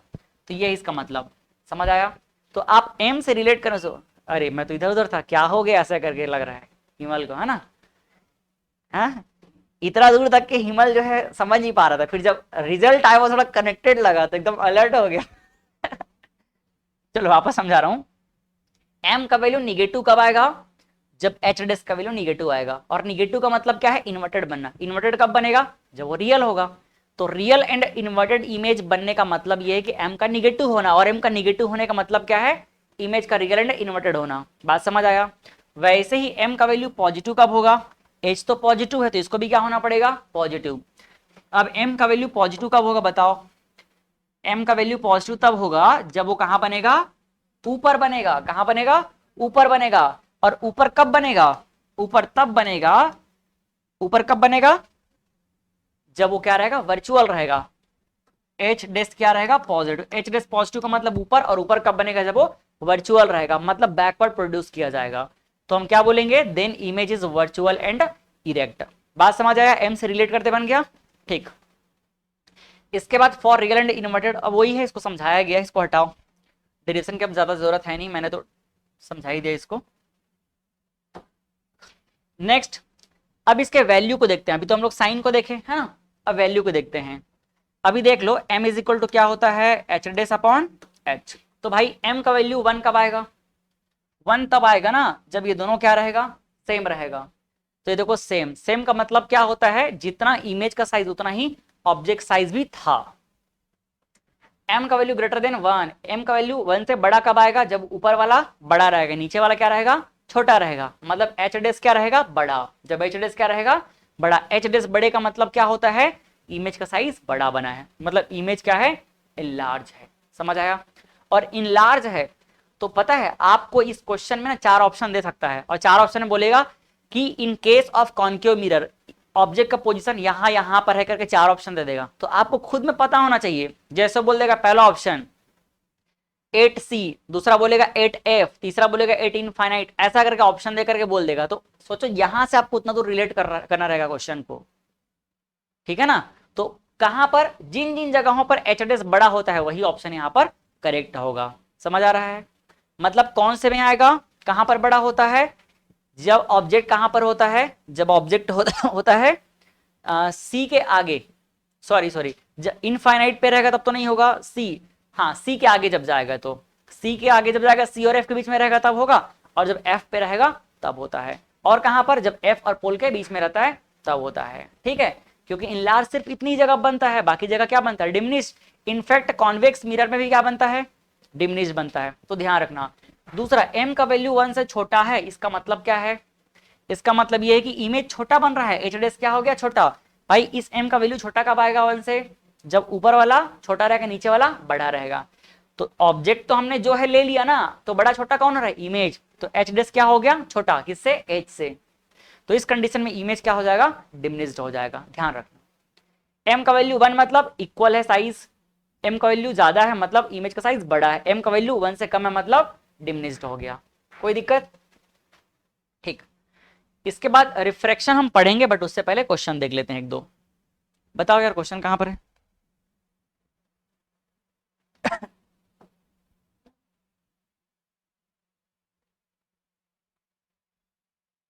नाम बताओ ना। ये अच्छा, ठीक। देखो ये एक सिंपल क्वेश्चन एनसीईआरटी का था। वैसे क्वेश्चन तो बहुत सारा हम लोग सॉल्व किए हैं, याद है नहीं चैप्टर में, तो उनको वापस आप लोगों को 2-4 क्वेश्चन जो सिमिलर क्वेश्चन है उसके एक एक को प्रैक्टिस कर लेना, सबको प्रैक्टिस करने की जरूरत नहीं है।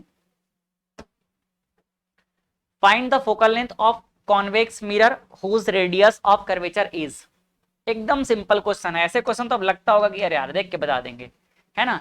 रेडियस लेंथ, फोकल लेंथ कितना हो जाएगा, रेडियस ऑफ कर्वेचर दिया तो रेडियस का क्या कर देंगे, हाफ कर देंगे।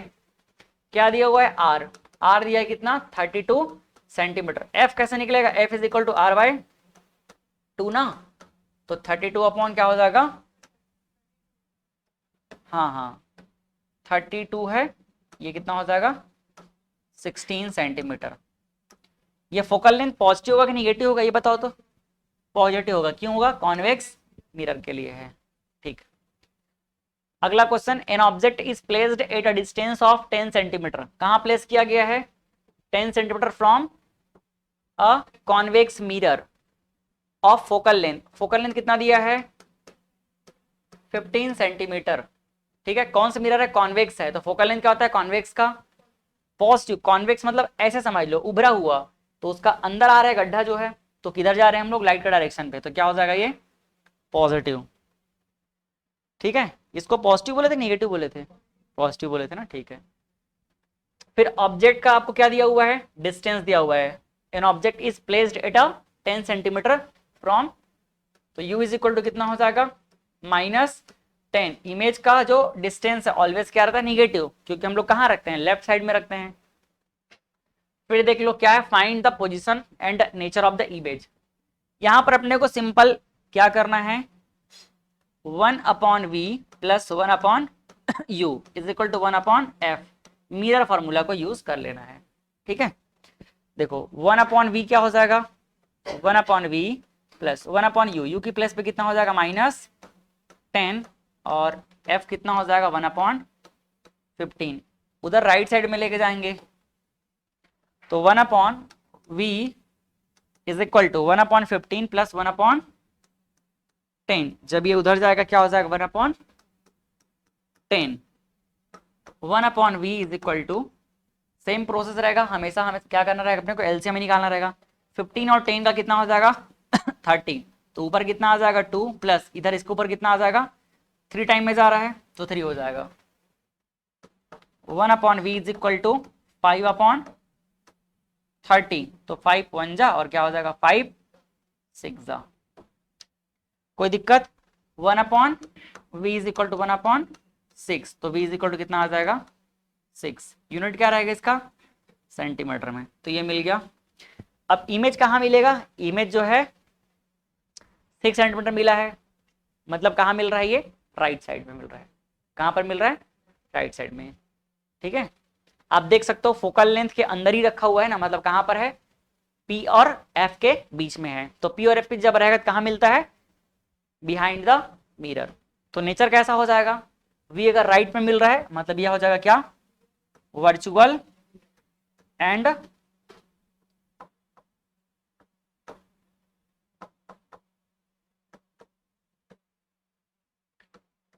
एंड इरेक्ट मिलेगा।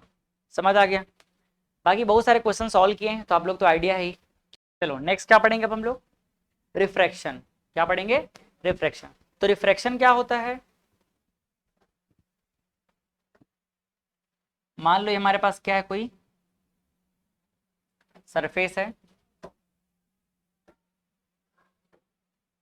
अब लाइट इस सरफेस पे आएगा और इस सरफेस से टकराएगा, और टकराने के बाद वो क्या हो जाएगा, वापस दूसरे इसी सरफेस पे न टकरा करके वो दूसरे सरफेस पे चला जाएगा। समझ आ रहा है? और जब ये दूसरी सरफेस पे जाएगा तो क्या क्या पॉसिबिलिटी है, ये हो सकता है कि इस तरह से चला जाता बिना कोई डेविएशन के सीधा आगे चला जाएगा। कब, जब दोनों मीडियम सेम रहेगा। लेकिन हम जो केस पढ़ने वाले हैं उसमें क्या रहेगा, ये मीडियम नंबर 1 और ये क्या रहेगा, मीडियम नंबर 2 रहेगा। तो जब लाइट रे एक मीडियम से दूसरे मीडियम में जाएगा तो क्या होने वाला है उसमें,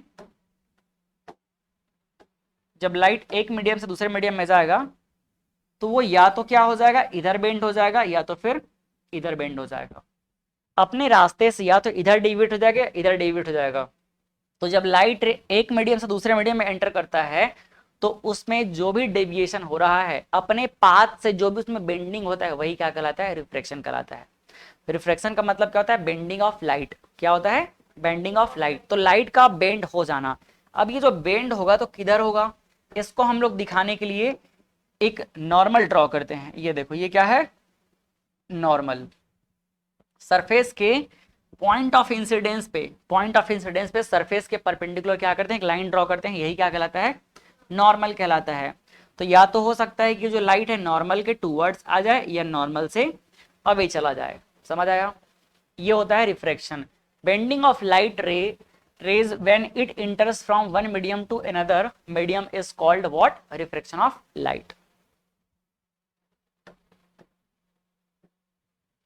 अब ये देखो यहां पर एंगल ऑफ रिफ्रैक्शन क्या होगा तो ये जितने एंगल पे बेंड हो रहा है, जो रिफ्लेक्टेड लाइट रे है, ये नॉर्मल के साथ जितना एंगल बनाएगा वही क्या कहलाएगा, एंगल ऑफ रिफ्रैक्शन कहलाएगा। और ये तो एंगल ऑफ इंसिडेंस कहलाएगा। कोई दिक्कत यहां तक में? नेक्स्ट अगला जो हम देखेंगे, इसमें दो कंडीशन बन सकता है। पहला कंडीशन क्या है, पहला कंडीशन ये है कि अगर लाइट रे, ये देख लो, अगर लाइट रे क्या हो जाएगा,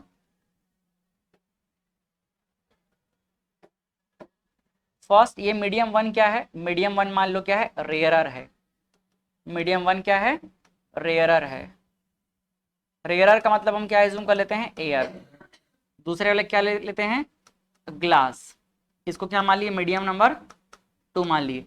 तो मीडियम 1 अगर क्या है, रेयरर है, और मीडियम 2 क्या है, उससे डेंसर है, क्या हो जाएगा, ये ग्लास मान लेते हैं। ठीक है, सिमिलरली यहां पर उल्टा कर देंगे, मीडियम 1 को क्या ले लेंगे, डेंसर ले लेंगे, और मीडियम 2 को क्या ले लेंगे, रेयरर ले लेंगे। ठीक है, तो जब लाइट रे क्या होगा, जब लाइट रे रेयरर से डेंसर में एंटर करेगा, ये देख सकते हो, जब लाइट रे क्या हो जाएगा, रेयरर से आगे डेंसर में एंटर करेगा, तो इसको जाना किधर चाहिए, जाना चाहिए इधर, ये देखो जाना चाहिए इधर, बट एक्चुअल में क्या हो जाएगा,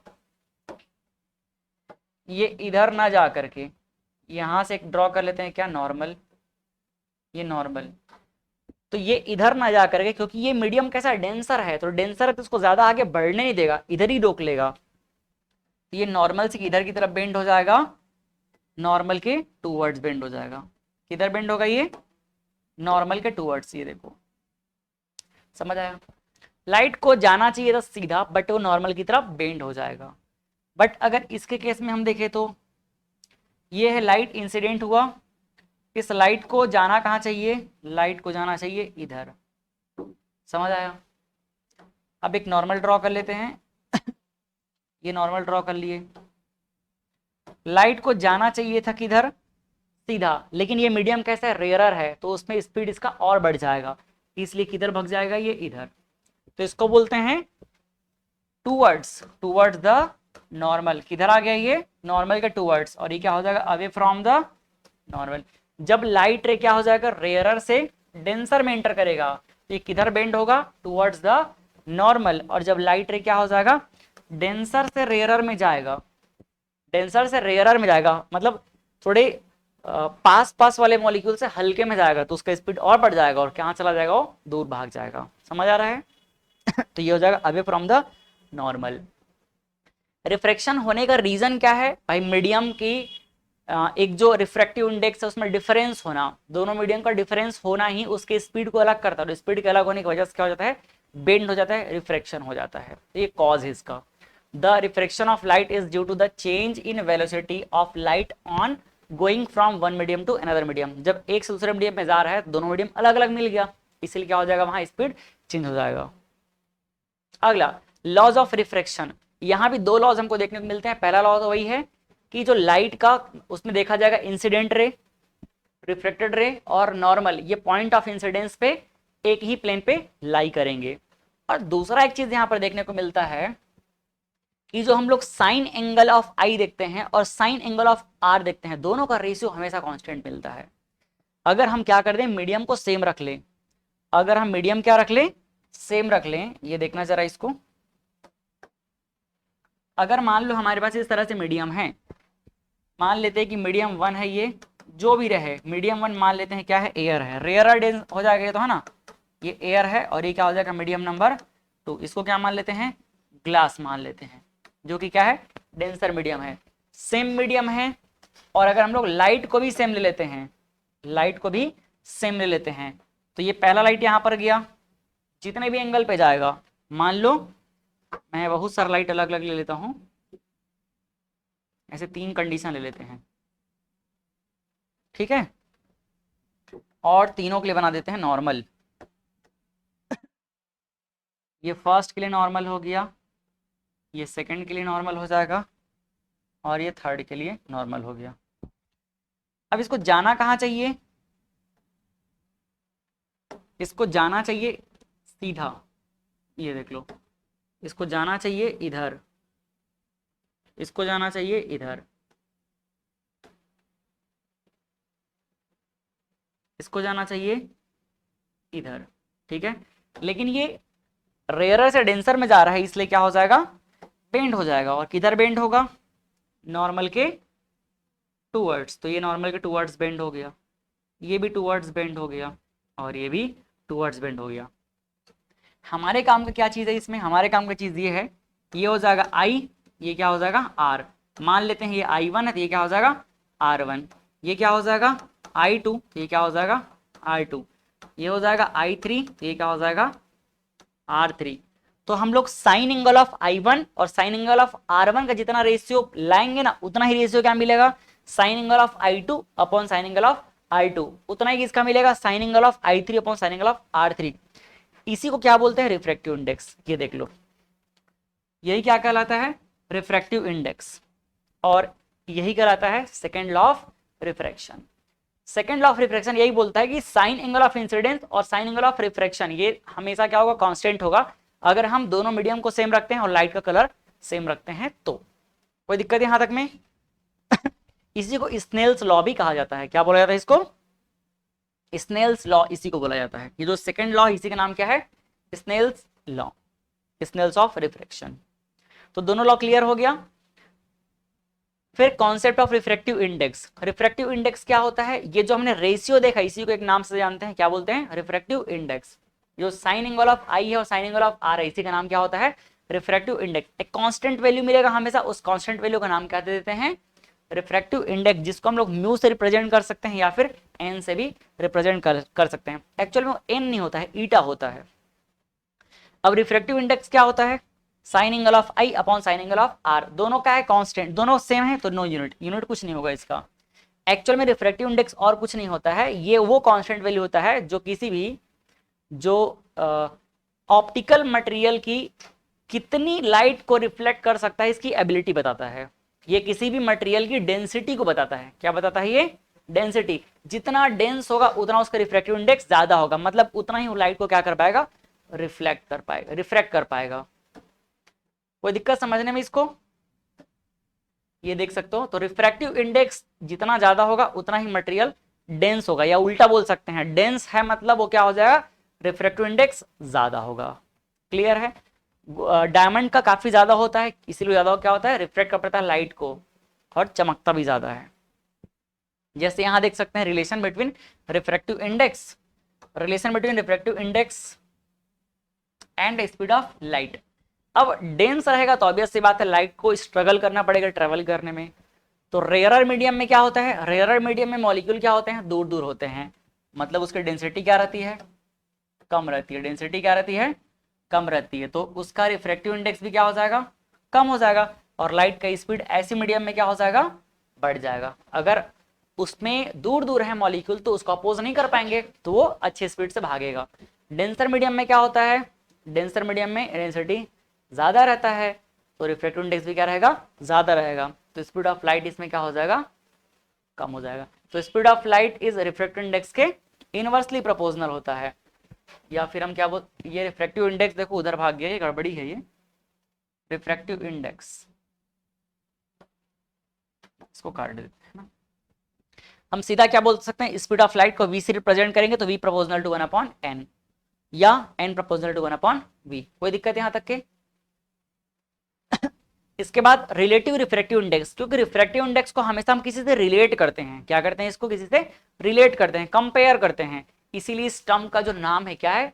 रिलेटिव रिफ्रैक्टिव इंडेक्स। तो दूसरे मीडियम से कंपेयर करते हैं, है ना। तो हम इसको जब किससे कंपेयर करेंगे? जब हम इसको एयर से कंपेयर करेंगे तो उसको एब्सोल्यूट रिफ्रैक्टिव इंडेक्स बोलेंगे। बट पहले हम ये जान लेते हैं कि अगर एक दूसरे से कंपेयर करेंगे तो लिखते कैसे हैं।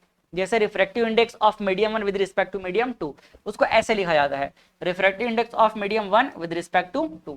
जिसके रिस्पेक्ट में कर रहे हैं उसको पीछे लिखते हैं, या फिर हम लोग यहाँ पर सामने भी लिख सकते हैं। तो refractive index of medium 1 with respect to second, तो जिसका करते हैं उसको ऊपर, जिसके रिस्पेक्ट में करते हैं उसको नीचे। तो देख लो refractive index of medium 1 with respect to medium 2, तो n1/n2। और वेलोसिटी उसका उल्टा होता है तो हम लोग उल्टा करके क्या लिख देंगे? v2/v1। ऐसे ही देख सकते हो, अगर refractive index of medium 2 with respect to medium 1 लिखना है तो क्या हो जाएगा? 2 1, और ये हो जाएगा 2, सामने 1 आ जाएगा, ऊपर 2 नीचे 1, जिसके रिस्पेक्ट में वो कहाँ रहेगा? नीचे रहेगा। कोई दिक्कत यहां तक में? हमारे काम का असली चीज ये है एब्सोल्यूट रिफ्रैक्टिव इंडेक्स। जब हम एक मीडियम जिससे कंपेयर कर रहे हैं उसको फिक्स कर देंगे, जिससे कंपेयर कर रहे हैं उसको फिक्स कर देंगे। तो कंपेयर किससे करेंगे? एयर से या वैक्यूम से। तो भाई रिफ्रैक्टिव इंडेक्स ऑफ जो एयर है फिक्स हो गया, तो क्या हो जाएगा?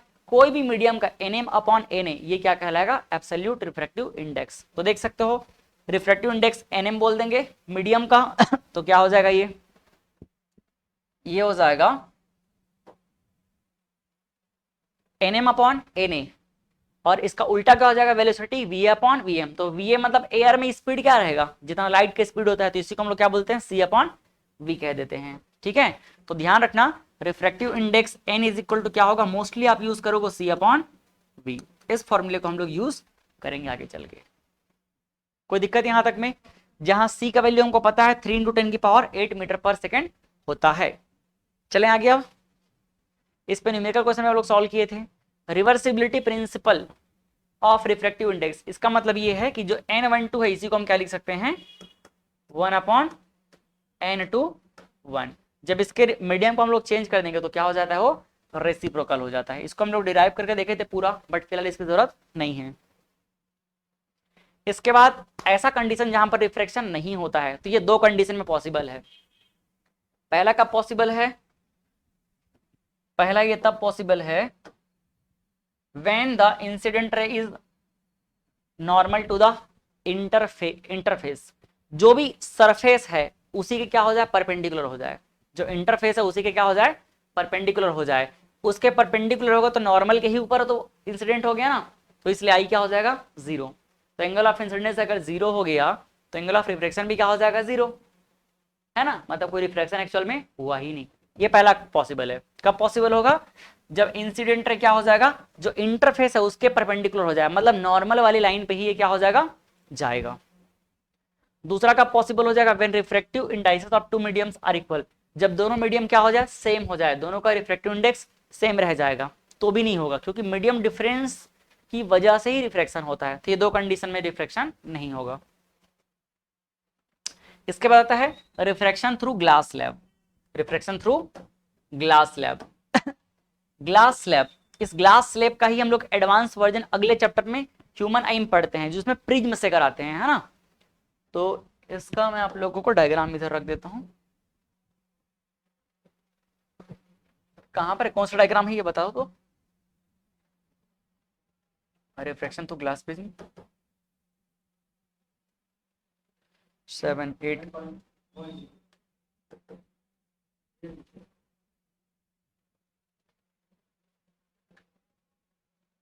चलो देखो ये वाला refraction through glass slab.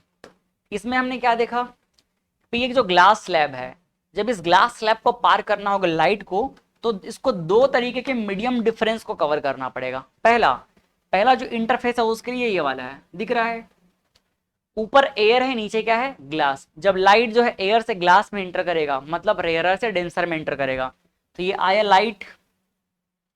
Light जब इस तरह से आ रहा है, अगर मान लो ये ग्लास नहीं रहता तो उसको फिर सीधा यहां ऐसे करके चले जाना पड़ता, पूरा ये इस तरह से ये निकल जाता, समझ आया। बट यहां पर ऐसा तो नहीं है, ग्लास है, तो ग्लास है इसलिए क्या हो जाएगा पहली बार में ये नॉर्मल की तरफ बेंड हो जाएगा। देखो अंदर की तरफ बेंड हो गया, क्योंकि रेयर से डेंसर में एंटर कर रहा है, और ये इस तरह से बेंड होकर के इसके सेकंड नंबर के सरफेस पे टकराया। अब जब सेकंड सरफेस से टकराया तो देखो ये ग्लास से कहां बाहर निकलेगा एयर में। तो जब ग्लास से एयर बाहर निकलेगा मतलब डेंसर से रेयरर में जा रहा है, तो नॉर्मल से दूर भाग जाएगा। तो ये देखो ये नॉर्मल से कहां चला गया दूर भाग गया, समझ आएगा। और अल्टीमेटली आप देखो जब ये बाहर निकला, तो जब ये ग्लास नहीं रहता तो जैसे जाता ये रेड वाला लाइन उसी का एग्जैक्टली क्या है ये पैरेलल है। लेकिन इनके बीच में क्या हो गया है, कुछ डिस्प्लेसमेंट आ गया है, थोड़ा सा गैप आ गया है, दिख रहा है। तो ये जो परपेंडिकुलर डिस्प्लेसमेंट आपको दिख रहा है इसी को बोलते हैं लैटरल डिस्प्लेसमेंट। क्या बोलते हैं लैटरल डिस्प्लेसमेंट। ये पैरेलल डिस्प्लेसमेंट है, कैसा है ये, लेकिन ध्यान रखना जब हम लोग प्रिज्म से पास कराते हैं डिस्टेंस पैरेलल नहीं रहता है, इसीलिए वहां क्या देखने को मिलता है हमको डिस्पर्सन। और 7 लाइट ऑफ कंपोनेंट को क्या कर देता है ये सेपरेट कर देता है, याद है वो, ठीक है ना। ये ग्लास स्लैब से पार हुआ इसीलिए क्या हो गया इसमें जो लैटरल डिस्प्लेसमेंट है वो पैरेलल आया है। देखो ये ऐसे जाता लेकिन ये ऐसे आ गया, मतलब पैरेलल है लेकिन वो पैरेलल नहीं रहेगा, वो अलग अलग एंगल पे क्या हो जाएगा डिस्पर्स हो जाएगा, क्योंकि वहां पर दोनों सरफेस पैरेलल नहीं रहते हैं ना। प्रिज्म के दोनों सरफेस पैरेलल रहते हैं क्या, नहीं रहते, लेकिन यहाँ दोनों सरफेस क्या है पैरेलल है, इसीलिए जो लाइट बाहर निकल रहा है वो भी कैसा रहेगा पैरेलल रहेगा। तो लाइट जब इस तरह से एक रेक्टेंगुलर ग्लास स्लैब से पार हो रहा है तो वो किस तरह से बाहर निकल रहा है लैटरल डिस्प्लेसमेंट के साथ में बाहर निकल रहा है। कोई दिक्कत इसमें, दो बार बस क्या हो रहा है इसमें रिफ्रैक्शन हो रहा है और वो इस तरह से बाहर निकल जा रहा है। तो ये लैटरल डिस्प्लेसमेंट का डेफिनेशन है, अभी मैंने समझाया। जो परपेंडिकुलर डिस्टेंस हो रहा है इमर्जेंट रे जो बाहर निकलता है, और जो इंसिडेंट रे अगर ग्लास नहीं रहता तो कैसे जाता, उन दोनों के बीच में क्या होता है ऑलवेज एक परपेंडिकुलर गैप रहता है, और इस परपेंडिकुलर जो गैप है डिस्टेंस उसी को क्या बोला जाता है लैटरल डिस्प्लेसमेंट बोला जाता है। ठीक, चलो शुरू करें। तो देखो हम लोग पढ़ेंगे अब क्या refraction by spherical lenses, but उससे पहले हम लोग एक क्वेश्चन सॉल्व कर लेते हैं। ये रिफ्रैक्टिव इंडेक्स का क्वेश्चन है। तो हमने रिफ्रैक्टिव इंडेक्स में क्या देखा हुआ था, रिलेटिव रिफ्रैक्टिव इंडेक्स, मतलब एक मीडियम का दूसरे मीडियम के रिस्पेक्ट में, बस उसी से सॉल्व करेंगे। क्वेश्चन देखते हैं, the light इंटर्स from air into glass. Air से कहाँ इंटर कर रहा है, ग्लास में। Glass plate having refractive index 1.5। देखो दिया क्या हुआ है, रिफ्रैक्टिव इंडेक्स को अगर हम लोग n से रिप्रेजेंट कर लेते हैं, अगर रिफ्रैक्टिव इंडेक्स को हम लोग n से रिप्रेजेंट कर लेते हैं तो दिया क्या है, रिफ्रैक्टिव इंडेक्स किसका, ग्लास का, विद रिस्पेक्ट टू एयर। ठीक है, ये वैल्यू कितना दिया हुआ है हमको, 1.5। और क्या बोल रहा है, what is the speed of light in glass, तो ग्लास में कितना स्पीड होगा ये बताओ बोल रहा है। देखो जब हम किसी मीडियम के रिस्पेक्ट में निकालते हैं रिफ्रैक्टिव इंडेक्स, इसका फॉर्मूला क्या हो जाता है, अगर मैं इसी को आगे एक्सटेंड करना चाहूं तो देखो क्या लिख सकते हैं हम लोग, n g a is equal to हो जाता है n g upon n a. और अगर इसको मैं स्पीड से रिलेट करूं तो उल्टा हो जाएगा, स्पीड इन वैक्यूम, तो वैक्यूम में क्या होता है सी, और क्या हो जाएगा ये v। समझ आया, तो हमें एक्चुअल में v निकालना है, क्या निकालना है v। तो v इज इक्वल टू क्या हो जाएगा, v इज इक्वल टू हो जाएगा c अपॉन एन जी ए। कोई दिक्कत यहाँ तक में, c का वैल्यू गिवन है 3 इंटू 10 की पावर 8 मीटर पर सेकेंड इनवर्स, और एन जी ए कितना दिया हुआ है 1.5। आप देखो अगर हम यहाँ से एक चीज करें, 1.5 का डबल कितना होता है 3, तो ये कितना टाइम चला जाएगा, 2 टाइम में चला जाएगा। तो आंसर कितना आ जाएगा हमारा 2 इंटू 10 की पावर 8। और स्पीड है तो स्पीड का यूनिट क्या होता है, मीटर पर सेकंड, क्या होता है मीटर पर सेकंड। तो ये हमारा आंसर है। कोई दिक्कत, ठीक। अब आते हैं रिफ्रैक्शन बाय स्फेरिकल लेंसेज। तो दो तरीके का हम लोग स्फेरिकल लेंस देखेंगे, जैसा कि मिरर देखे थे। पहला क्या होता है, पहला होता है कॉनकेव, दूसरा क्या होता है कॉन्वेक्स। ठीक है, तो लेंस क्या होता है पहले ही जान लेते हैं। जैसे मिरर का हमने देखा, मिरर क्या होता है, एक हॉलो स्फीयर का पार्ट होता है जिसका एक साइड रिफ्लेक्टिंग मीडियम होता है और एक साइड जो है पॉलिश सरफेस होता है। लेंस क्या होता है, lens is an optical device. Lens क्या है, एक ऑप्टिकल डिवाइस है जो किसका बना होता है, made up of transparent medium bonded by two surfaces of which one और बोथ सरफेस आर स्फेरिकल। ये दो सरफेस से बॉन्डेड होता है जिसमें दोनों हो सकता है क्या रहे, स्फेरिकल रहे, या हो सकता है एक स्फेरिकल रहे। बट हम जिसके बारे में पढ़ाई करेंगे उसका दोनों ही क्या रहेगा, स्फेरिकल रहेगा। ठीक है, ये एक ट्रांसपेरेंट मीडियम का बना रहता है जैसे ग्लास, जिससे लाइट जो है आर पार चला जाएगा। मिरर में नहीं जा पा रहा था लेकिन इसमें चला जाएगा। टाइप्स ऑफ लेंसेज, हम दो तरीके का लेंस देखते हैं। पहला क्या होता है कॉन्वेक्स। देखो जो रोल कॉन्वेक्स का अभी रहने वाला है वही रोल एक्चुअल में उधर कॉन्वेक्स का था, और जो रोल अभी कॉन्केव का होने वाला है उधर कॉन्वेक्स का था, और जो अभी कॉन्वेक्स का होने वाला है वो रोल किसका था, कॉन्केव का। तो कॉन्वेक्स और कॉन्केव में बस मिरर लेंस को हमको थोड़ा सा रिवर्स करना पड़ेगा। Convex mirror equal to concave lens, concave mirror equal to convex lens. समझ आया, दोनों को उल्टा कर दो। तो आप एक चीज तो दिमाग में रखे हो, कॉन्केव को क्या बोलते हैं कन्वर्जिंग, और कॉन्वेक्स को क्या बोलते हैं डायवर्जिंग। तो कॉन्केव जो था वो अब क्या हो जाएगा कॉन्वेक्स, तो कॉन्वेक्स क्या हो जाएगा कन्वर्जिंग, और कॉन्केव क्या हो जाएगा डायवर्जिंग लेंस। ठीक, मिरर और लेंस बस इतना सा अंतर है। तो यहां आप देख सकते हो, डायग्राम में यहां पर बना देता हूं अलग से।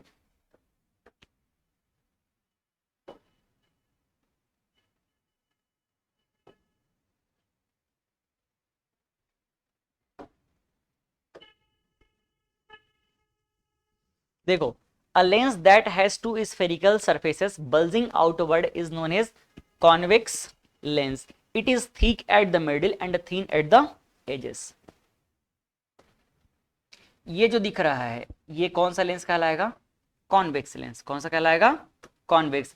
आप देख रहे हो ये जो मिडिल पे क्या है थिक है, और एजेस पे क्या है थीन है। दूसरा ये लेंस क्या कहलाएगा, कॉनकेव कहलाएगा। क्या कहलाएगा ये, कॉनकेव। आप हमेशा पहले सरफेस को देखना, पहला सरफेस कैसा दिख रहा है कॉनकेव की तरह, कॉनकेव मिरर की तरह, तो इसलिए इसका नाम क्या हो जाएगा कॉनकेव। क्या हो जाएगा कॉनकेव लेंस। कोई दिक्कत है, कॉनकेव लेंस और मिरर में बस हम लोग यही डिफरेंस देखेंगे, पहला सरफेस को देख करके पहचानेंगे। इसका पहला सरफेस अगर मैं इधर को मिटा दूं और इसको मिरर बोलूं, कौन सा मिरर है पूछूंगा तो क्या बताओगे आप? कॉनकेव, तो कॉनकेव लेंस हो गया।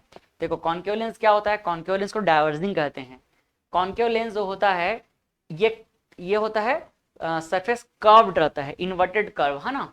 यहाँ देख सकते हो, known as concave lens, it is thin at the middle. ये मिडिल पार्ट पे क्या रहता है, पतला रहता है, और एजेस पे क्या रहता है, थिक रहता है। दिख रहा है?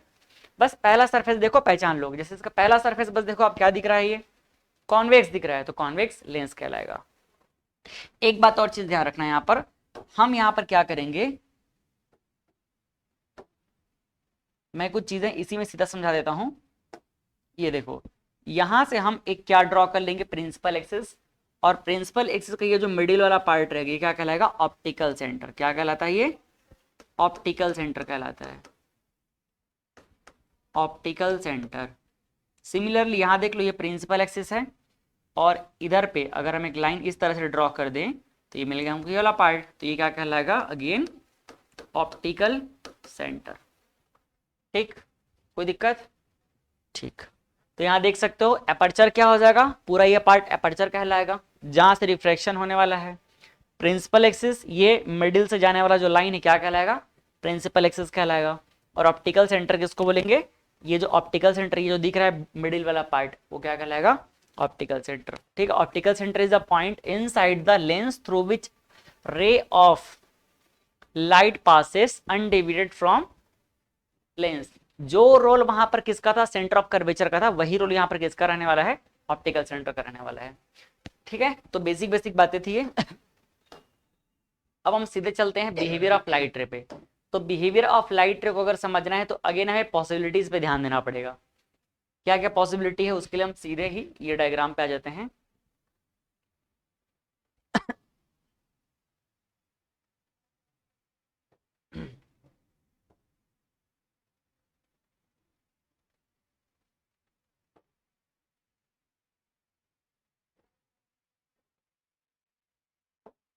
1 मिनट, मेरे ख्याल से सारे डायग्राम नहीं लगे हुए हैं, थोड़ा सा वेट कर लेना है ना। 9.14।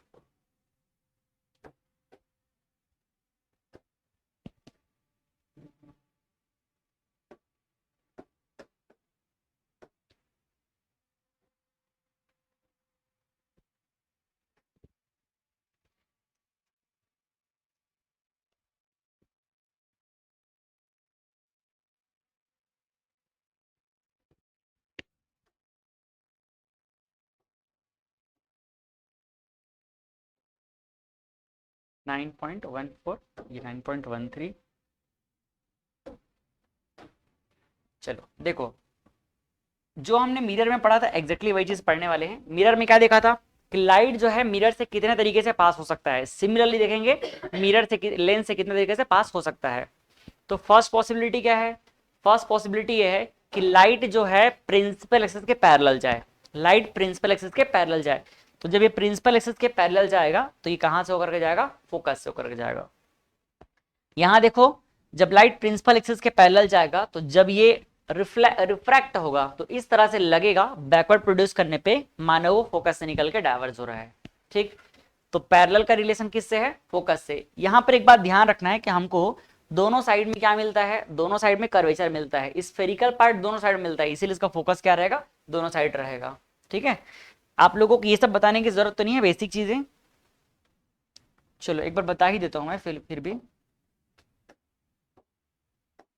जैसे एक को मैं बताता हूं, मान लो ये हमारे पास कौन सा लेंस है, ये कॉनकेव लेंस है। तो ये कॉनकेव लेंस जो दिख रहा है ये कौन से मिरर का पार्ट है, सॉरी कौन से, यहाँ पर ये एक स्फीयर का पार्ट है, ये भी क्या होगा, एक स्फीयर का पार्ट है, और इनका क्या होगा, सेंटर, इसका भी क्या होगा, सेंटर।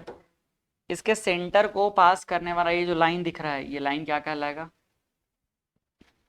सेंटर को पास करने वाला ये लाइन क्या कहलाएगा, प्रिंसिपल एक्सिस कहलाएगा। ठीक है, ठीक, अब देख लो, ये हो गया अपर्चर, ये हो जाएगा प्रिंसिपल एक्सिस, और यहां पर इसके इन साइड में ये जो पॉइंट है ये क्या कहलाएगा, ऑप्टिकल सेंटर, वो कहलाएगा। ठीक, अब देख लो, यहां से लेकर के ये सेंटर ऑफ कर्वेचर है तो ये हो जाएगा रेडियस, और इसका जो आधा होगा ये क्या कहलाएगा, फोकस एफ कहलाएगा, और इसका हाफ क्या कहलाएगा, फोकस एफ कहलाएगा। एक साइड को हम लोग क्या बोल देंगे, F1 बोल देंगे, एक साइड को क्या बोलेंगे, F2। तो लेफ्ट वाले को F1, राइट वाले को F2। ठीक, तो ये हो जाएगा क्या, F1, ये क्या हो जाएगा F2। इसका डबल ये वाला है तो ये क्या हो जाएगा 2F2। इसका डबल ये वाला क्या हो जाएगा 2F1। तो यहाँ पर दोनों साइड में हमको फोकस मिलता है, ध्यान रखना। और उसके डबल को भी हम लोग लेकर के चलते क्योंकि उसका यूज करना पड़ेगा हमको। तो ये बस बेसिक पॉइंट है जिसको आपको दिमाग में रखना पड़ेगा, बाकी तो आप जानते ही हो। चले आगे।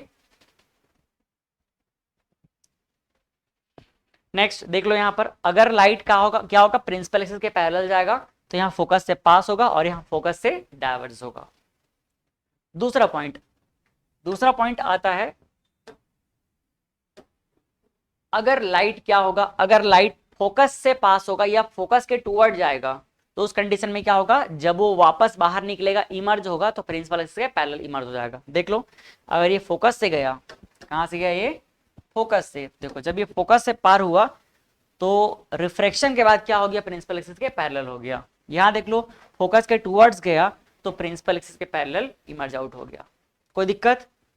ठीक। नेक्स्ट थर्ड क्या है, अगर ये ऑप्टिकल सेंटर से पास होता है तो बिना किसी डेविएशन के ये जैसे का तैसा पार हो जाएगा। तीन कंडीशन, प्रिंसिपल एक्सिस से अगर पार होता है तो फोकस से कांटेक्ट रखेगा, फोकस अगर हम कन्वर्जिंग लेंस की बात करें तो फोकल यहाँ पर क्या हो जाएगा, फोकस पे कन्वर्ज हो जाएगा। डाइवर्जिंग की बात करें तो फोकस से डाइवर्ज हो जाएगा। दूसरा, अगर फोकस से पार हो रहा है तो क्या हो जाएगा, प्रिंसिपल एक्सिस के पैरेलल इमर्ज होगा। अगर यहाँ फोकस के टूवर्ड्स जा रहा है तो प्रिंसिपल एक्सिस के पैरेलल पार होगा। ऑप्टिकल सेंटर से जाएगा तो बिना किसी डेविएशन के पार हो जाएगा। ये तीन तरीके से लाइट का बिहेवियर रहेगा, कब, जब लेंस से ये टकराएगा तो। ठीक, अब हम देखते हैं image formation by convex lens. तो मैंने क्या बोला है, जो वहां कॉन्केव का रोल था वही यहाँ पर कॉन्वेक्स का रोल है। तो यहाँ कितनी पॉसिबिलिटी है, कहाँ कहाँ पर हम लोग रख सकते हैं, तो देखो कहाँ कहाँ पॉसिबिलिटी जरा एक बार चेक करते हैं। फर्स्ट अगर मैं बात करूं, ये हमारे पास कौन सा लेंस हो गया, कॉन्वेक्स लेंस। कौन सा लेंस है ये, कॉन्वेक्स लेंस। तो ये तो हो जाएगा ऑप्टिकल सेंटर, ये हो जाएगा क्या F2, ये क्या हो जाएगा F1, और ये क्या हो जाएगा 2F1, और ये क्या हो जाएगा 2F2। तो आप खुद देख लो कितने पॉसिबल पोजीशंस हमको दिख रहे हैं जहां पर हम ऑब्जेक्ट को रख सकते हैं, क्योंकि जितनी जगह पे हम ऑब्जेक्ट को रख पाएंगे एक्चुअल में उतनी ही जगह पर क्या बन पाएगा, इमेज बन पाएगा। ये देख लो, सबसे पहला पॉसिबिलिटी कहां पर है, सबसे पहला तो इनफाइनाइट पे, कहां रखा जा सकता है, इनफाइनाइट पे। दूसरा कहां पर, इनफाइनाइट और 2F के बीच में। तीसरा कहां पर, 2F1 पे, 2F1 और F1 के बीच में। फिर F1, तो देखो कितना हो जाएगा 1 2 3 4, और ये हो जाएगा क्या 5। फिर F1 और ये ऑप्टिकल सेंटर के बीच में 6 जगह पॉसिबल है। समझ आया कि नहीं? तो 6 प्लेस पे पॉसिबल है, तो उसके अकॉर्डिंग 6 हमको क्या मिलेगा, 6 हमको रिजल्ट मिलेगा। लगभग बिल्कुल सेम है जैसा हमने मिरर में देखा हुआ था। देखो पहला कहां पर 8 इन्फिनिटी पे, फर्स्ट कहां पर है 8 इन्फिनिटी पे। तो देखो जब इन्फिनिटी पे बनेगा तो कहां रिलेशन रहता है इसका, फोकस से। तो जब ये इन्फिनिटी पे बन रहा है तो फोकस F2 पे बनेगा, मतलब अपोजिट साइड में। और कैसा होगा, हाईली डिमिनिश्ड या पॉइंट साइज। कैसा बनेगा ये, रियल एंड इन्वर्टेड। जो कॉन्वेक्स का, कॉन्केव का वहां रोल था वही यहाँ किसका है, कॉन्वेक्स का है।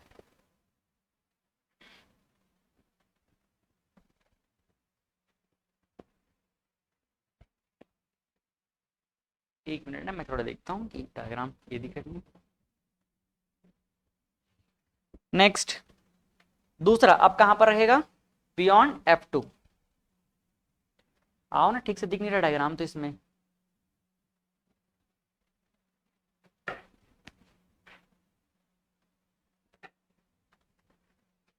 जब क्या करेंगे, इनफाइनाइट और 2F के बीच में, जब इनफाइनाइट और 2F1 के बीच में रखेंगे तो यहां पर क्या हो जाएगा, जब इनफाइनाइट और 2F1 के बीच में रखेंगे तो अगला देखो कहां पर बनेगा, मतलब बियॉन्ड 2F1 बोल सकते हो। तो अब फोकस से धीरे धीरे क्या होंगे, इधर आएंगे, तो फोकस इधर आते हैं, ये देख लो। जब हमने कहां पर रखा, जब हमने इनफाइनाइट पे रखा तो कहां पर बना ये, तब ये बना फोकस पे। कहां पर बना, F2 पे, F2 पे बना। अब F2 पे से क्या हो जाएगा, थोड़ा ये दूर जाएगा। तो अगला इमेज कहां पर बनेगा, देखो डिटेल में हम लोग बना चुके हैं, तो बस अभी रिजल्ट को ध्यान देंगे। ये था इनफाइनाइट पे, अभी कहां पर बना 2F1 के पहले, तो देखो ये कहां चला गया, F2 और 2F2 के बीच में, तो थोड़ा सा क्या हो जाएगा, अभी ये बड़ा हो जाएगा, मतलब डिमिनिश्ड रहेगा अभी भी। ये देख सकते हो 2F1, तो ये हो जाएगा F2 और 2F2 के बीच में बनेगा। क्या रहेगा साइज इसका, डिमिनिश्ड रहेगा, अभी भी क्या रहेगा, रियल और इन्वर्टेड रहेगा। इसके बाद देखो आगे चलेगा कहां, 2F1 पे, तो 2F1 पे गए। एक बात ध्यान रखना, ये जो बता रहा हूं उसको, इनफिनिटी से जैसे जैसे आगे जाते जाएंगे ये F2 से इधर भागते जाएगा। आया ठीक से, हाँ इसमें तो नहीं दिख रहा है यार, ऐसा पक्का दिखाओ।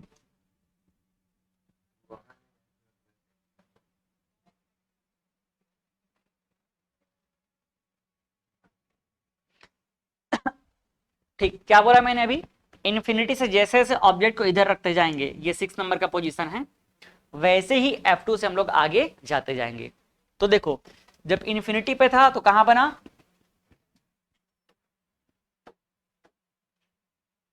एक मिनट ना, जब इन्फिनिटी पे था तो कहां बना, F2 पे बना। जब इन्फिनिटी और 2F1 के बीच में रखे तो कहां बना, F2 और 2F2 के बीच में बना। फिर जब 2F2 पे रख दिए हम लोग एग्जैक्टली, तो कहां बन जाएगा, 2F2 पे बन जाएगा। समझ आ रहा है। और 2F2 पे जब ये एग्जैक्टली 2F1 पे है तो एग्जैक्टली 2F2 पे बनेगा और साइज क्या हो जाएगा, सेम हो जाएगा। तो ये देख सकते हो आप, साइज क्या हो जाएगा इसका, एग्जैक्टली सेम हो जाएगा। साइज इसका एग्जैक्टली क्या हो जाएगा, सेम। तो ये आप देख सकते हो, जब हमने कहां पर रखा, F1 पे रखा, सॉरी F1 पे नहीं, जब हमने कहां पर रखा 8 2F1 पे रखा तो कहां बन जाएगा, 8 2F2 पे, सेम साइज का बनेगा और रियल एंड इन्वर्टेड रहेगा। कोई दिक्कत है। फिर देख लो, अब हम आगे चलते हैं कहां पर, नेक्स्ट अब हम आगे चलेंगे F1, नेक्स्ट चलेंगे हम लोग कहां पर, 2F1 और F1 के बीच में, 2F1 और F1 के बीच में। तो ये आगे कहां चला जाएगा, 2F2 से मूव कर जाएगा, तो 4th नंबर यहां पर आ जाएगा। कोई दिक्कत। अब इसके बाद अगला क्या हो जाएगा, 5th नंबर का पोजीशन F1 पे आ जाएगा। तो जब F1 पे आएगा तो ये कहां पर बनेगा, इन्फिनिटी पे बनेगा। कहां पर बनेगा, इन्फिनिटी पे बनेगा। तो ये हो जाएगा 5th नंबर इन्फिनिटी पे। दिख रहा है आपको डायग्राम ये। जब हमने कहां पर रखा 2F1 और F1 तो ये बन गया कहां पर, 2F2 के आगे। और जब हमने इसको कहां पर रखा, F1 पर, तो ये बन गया कहां पर, इन्फिनिटी पे। दिख रहा है ये इन्फिनिटी पे जाकर के मिलेगा। और लास्ट आता है जब हम इसको F1 और O के बीच में रखेंगे तो फिर ये बैकवर्ड साइड में बनेगा। कहां पर बनेगा, बैकवर्ड साइड में। तो ये देख सकते हो बैकवर्ड साइड में कैसे बनेगा, इस तरह से। और बैकवर्ड साइड जब बनेगा तो क्या बनेगा, इनलार्ज। क्या बनेगा, इनलार्ज। तो ऑलमोस्ट अगर देखा जाए तो सारा का सारा जो है मिरर की तरह ही बना हुआ है। कोई दिक्कत यहां तक में।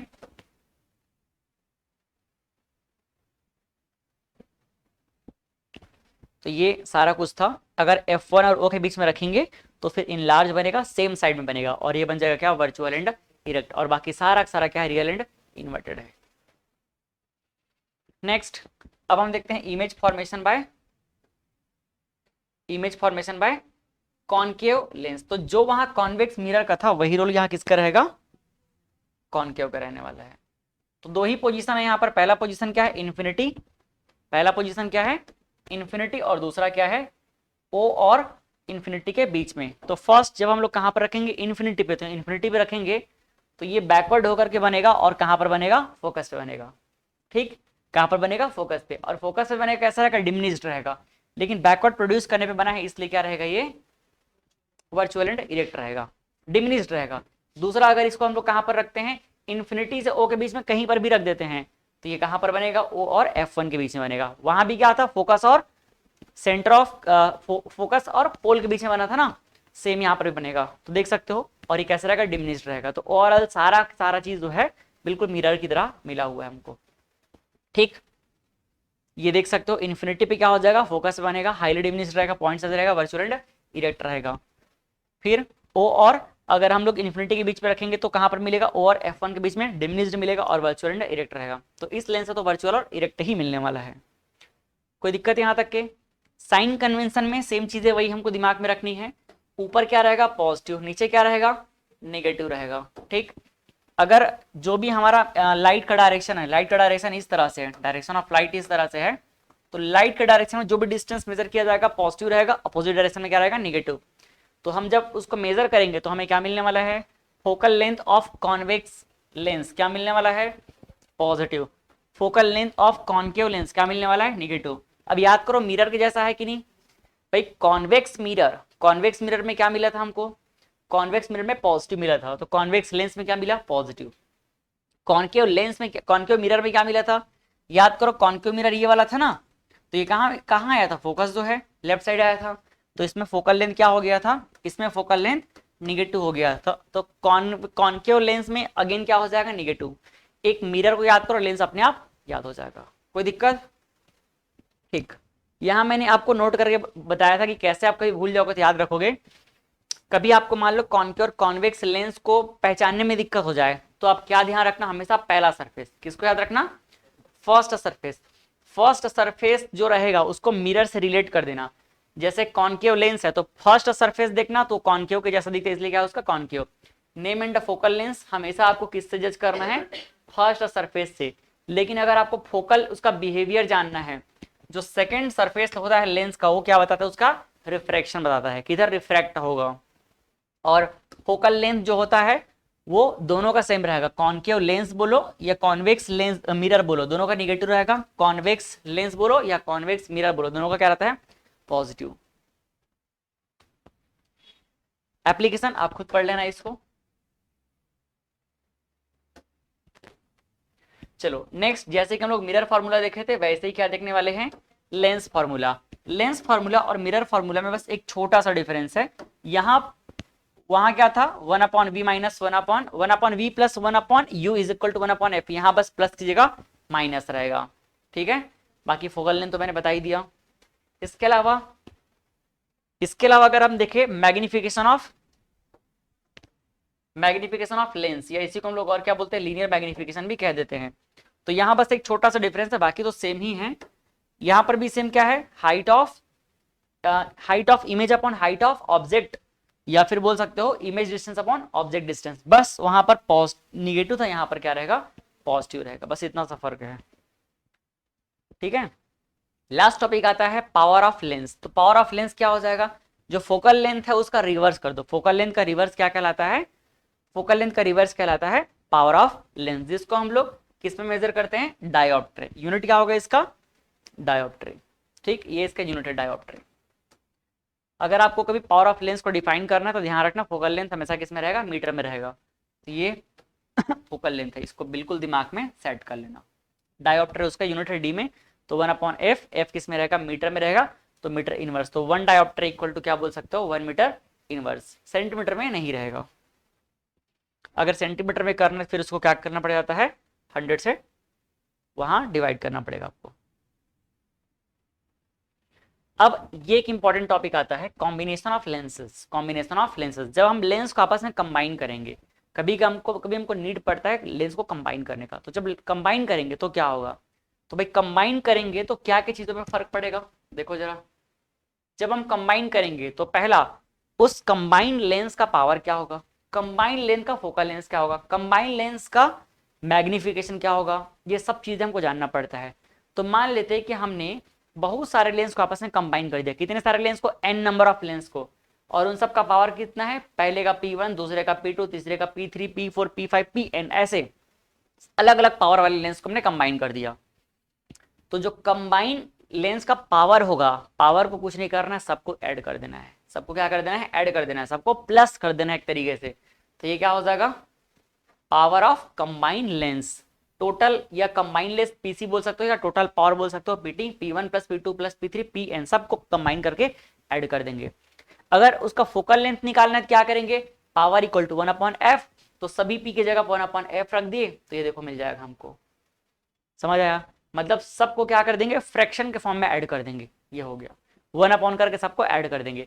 मैग्निफिकेशन कैसे मिलेगा? मैग्निफिकेशन का एम मतलब मल्टीप्लीकेशन, ये मल्टीप्लीकेशन कर देंगे सबके मैग्निफिकेशन को, हो गया। तो मैंने ट्रिक बताया था, पावर ऑफ लेंस, तो पावर को क्या कर दो, सबको प्लस कर दो। फोकल लेंथ मतलब एफ, तो सबको क्या कर दो, फ्रैक्शन कर दो। मैग्निफिकेशन मतलब एम, तो एम का क्या कर दो, सबको मल्टीप्लीकेशन कर दो, हो गया। कोई दिक्कत? ठीक। The power of lens can be measured directly by an instrument dioptremeter और यू कैन से लेंसोमीटर और लेंस मीटर। ये डिवाइस से मेजर करते हैं पावर को, जिसको बोलते हैं क्या, डायोप्टरमीटर या फिर लेंसोमीटर कहते हैं। चलो अभी हमारे पास कुछ एक दो क्वेश्चंस हैं, इन क्वेश्चंस को देखते हैं।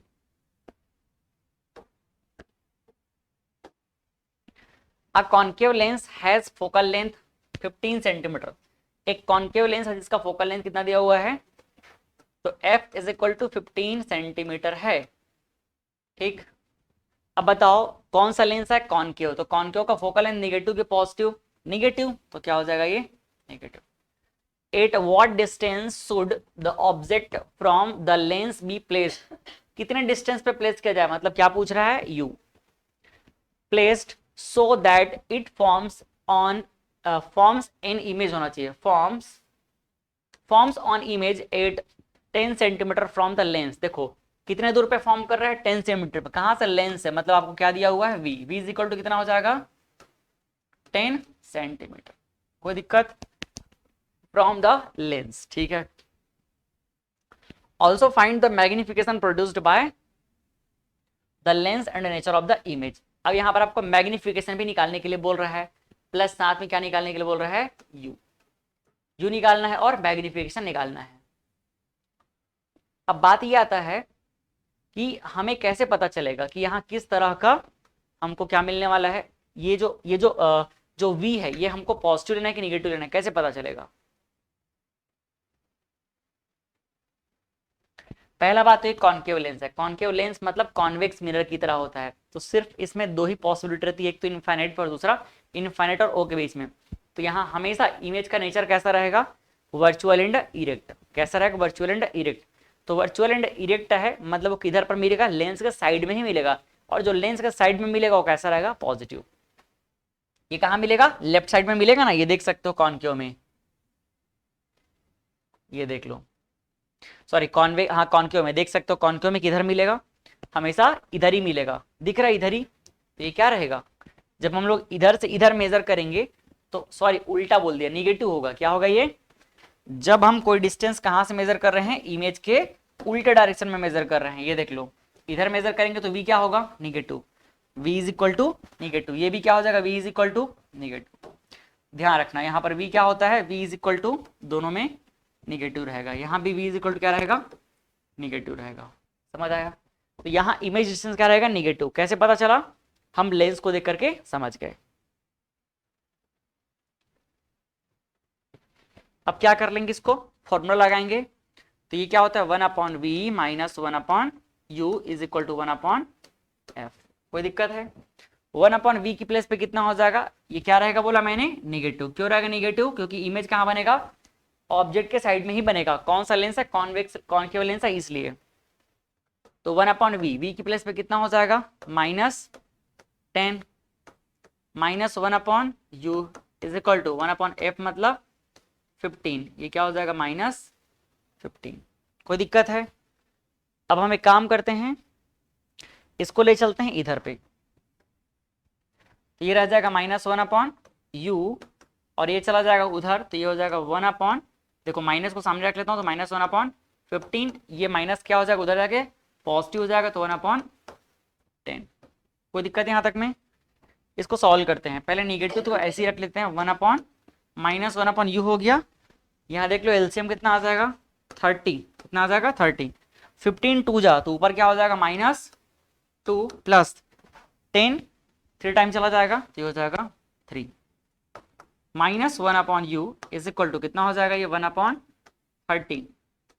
इसको मैं रिवर्स करूंगा तो कितना हो जाएगा, ये -u/30, तो u इक्वल टू क्या लिख लूंगा, -30 सेंटीमीटर। ये आंसर है।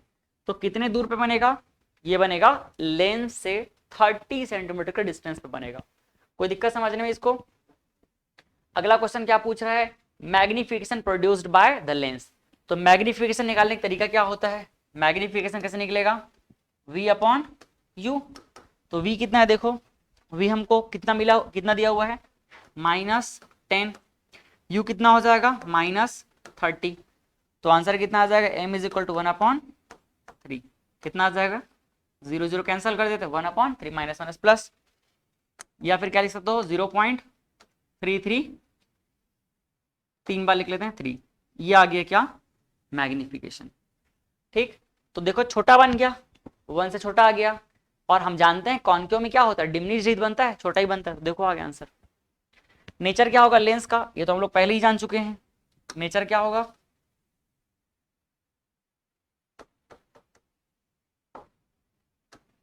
नेचर क्या होगा इसका, वर्चुअल एंड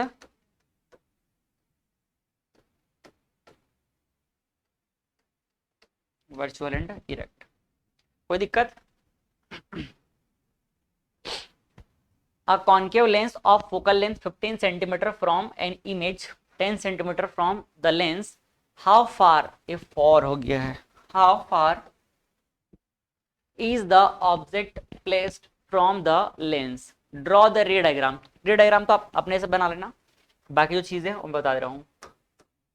कॉन्केव लेंस ये सेम, फोकल लेंथ कितना दिया हुआ है, सेम ही क्वेश्चन हो गया क्या, सेम क्वेश्चन बनाने की जरूरत ही नहीं, हटाओ, है ना। ठीक है, आप लोग ट्राई कर लेना इसको। नेक्स्ट इसको देखते हैं, two thin lenses of power 3.5 D और -2.5 D are placed in contact, find the power. भाई दो लेंस है, मतलब सीधी सी बात है, क्या दिया है आपको, P1 एंड P2। तो टोटल पावर क्या हो जाएगा, P is equal to P1 plus P2, यही होगा ना। P1 कितना है 3.5 प्लस P2 कितना है -2.5, कितना आ जाएगा, P इज इक्वल टू कितना हो जाएगा बताओ, ये P is equal to 1D, क्या आ जाएगा 1D। फिर find the power and focal length of the lens, focal length भी चाहिए। तो फोकल लेंथ निकालने के लिए या तो आप इसका 1/f करके निकाल सकते हो, या सीधा इसी को रिवर्स कर दो। तो फोकल लेंथ क्या हो जाएगा, f is equal to 1/p। तो कितना हो जाएगा 1/1। तो इसका आंसर आ जाएगा कितना, 1 मीटर। ये देखिए, कोई दिक्कत, ठीक। चलो बस इतना ही बचा था। तो ऑलमोस्ट हमने सारे टॉपिक कवर कर लिए, कुछ क्वेश्चन भी देख लिए, बाकी जो आप लोग इसको और रिवीजन कर लेना। जितने क्वेश्चन हम लोग प्रैक्टिस किए हुए हैं उसको हर पैटर्न के एक क्वेश्चन को ट्राई जरूर कर लेना, ठीक है।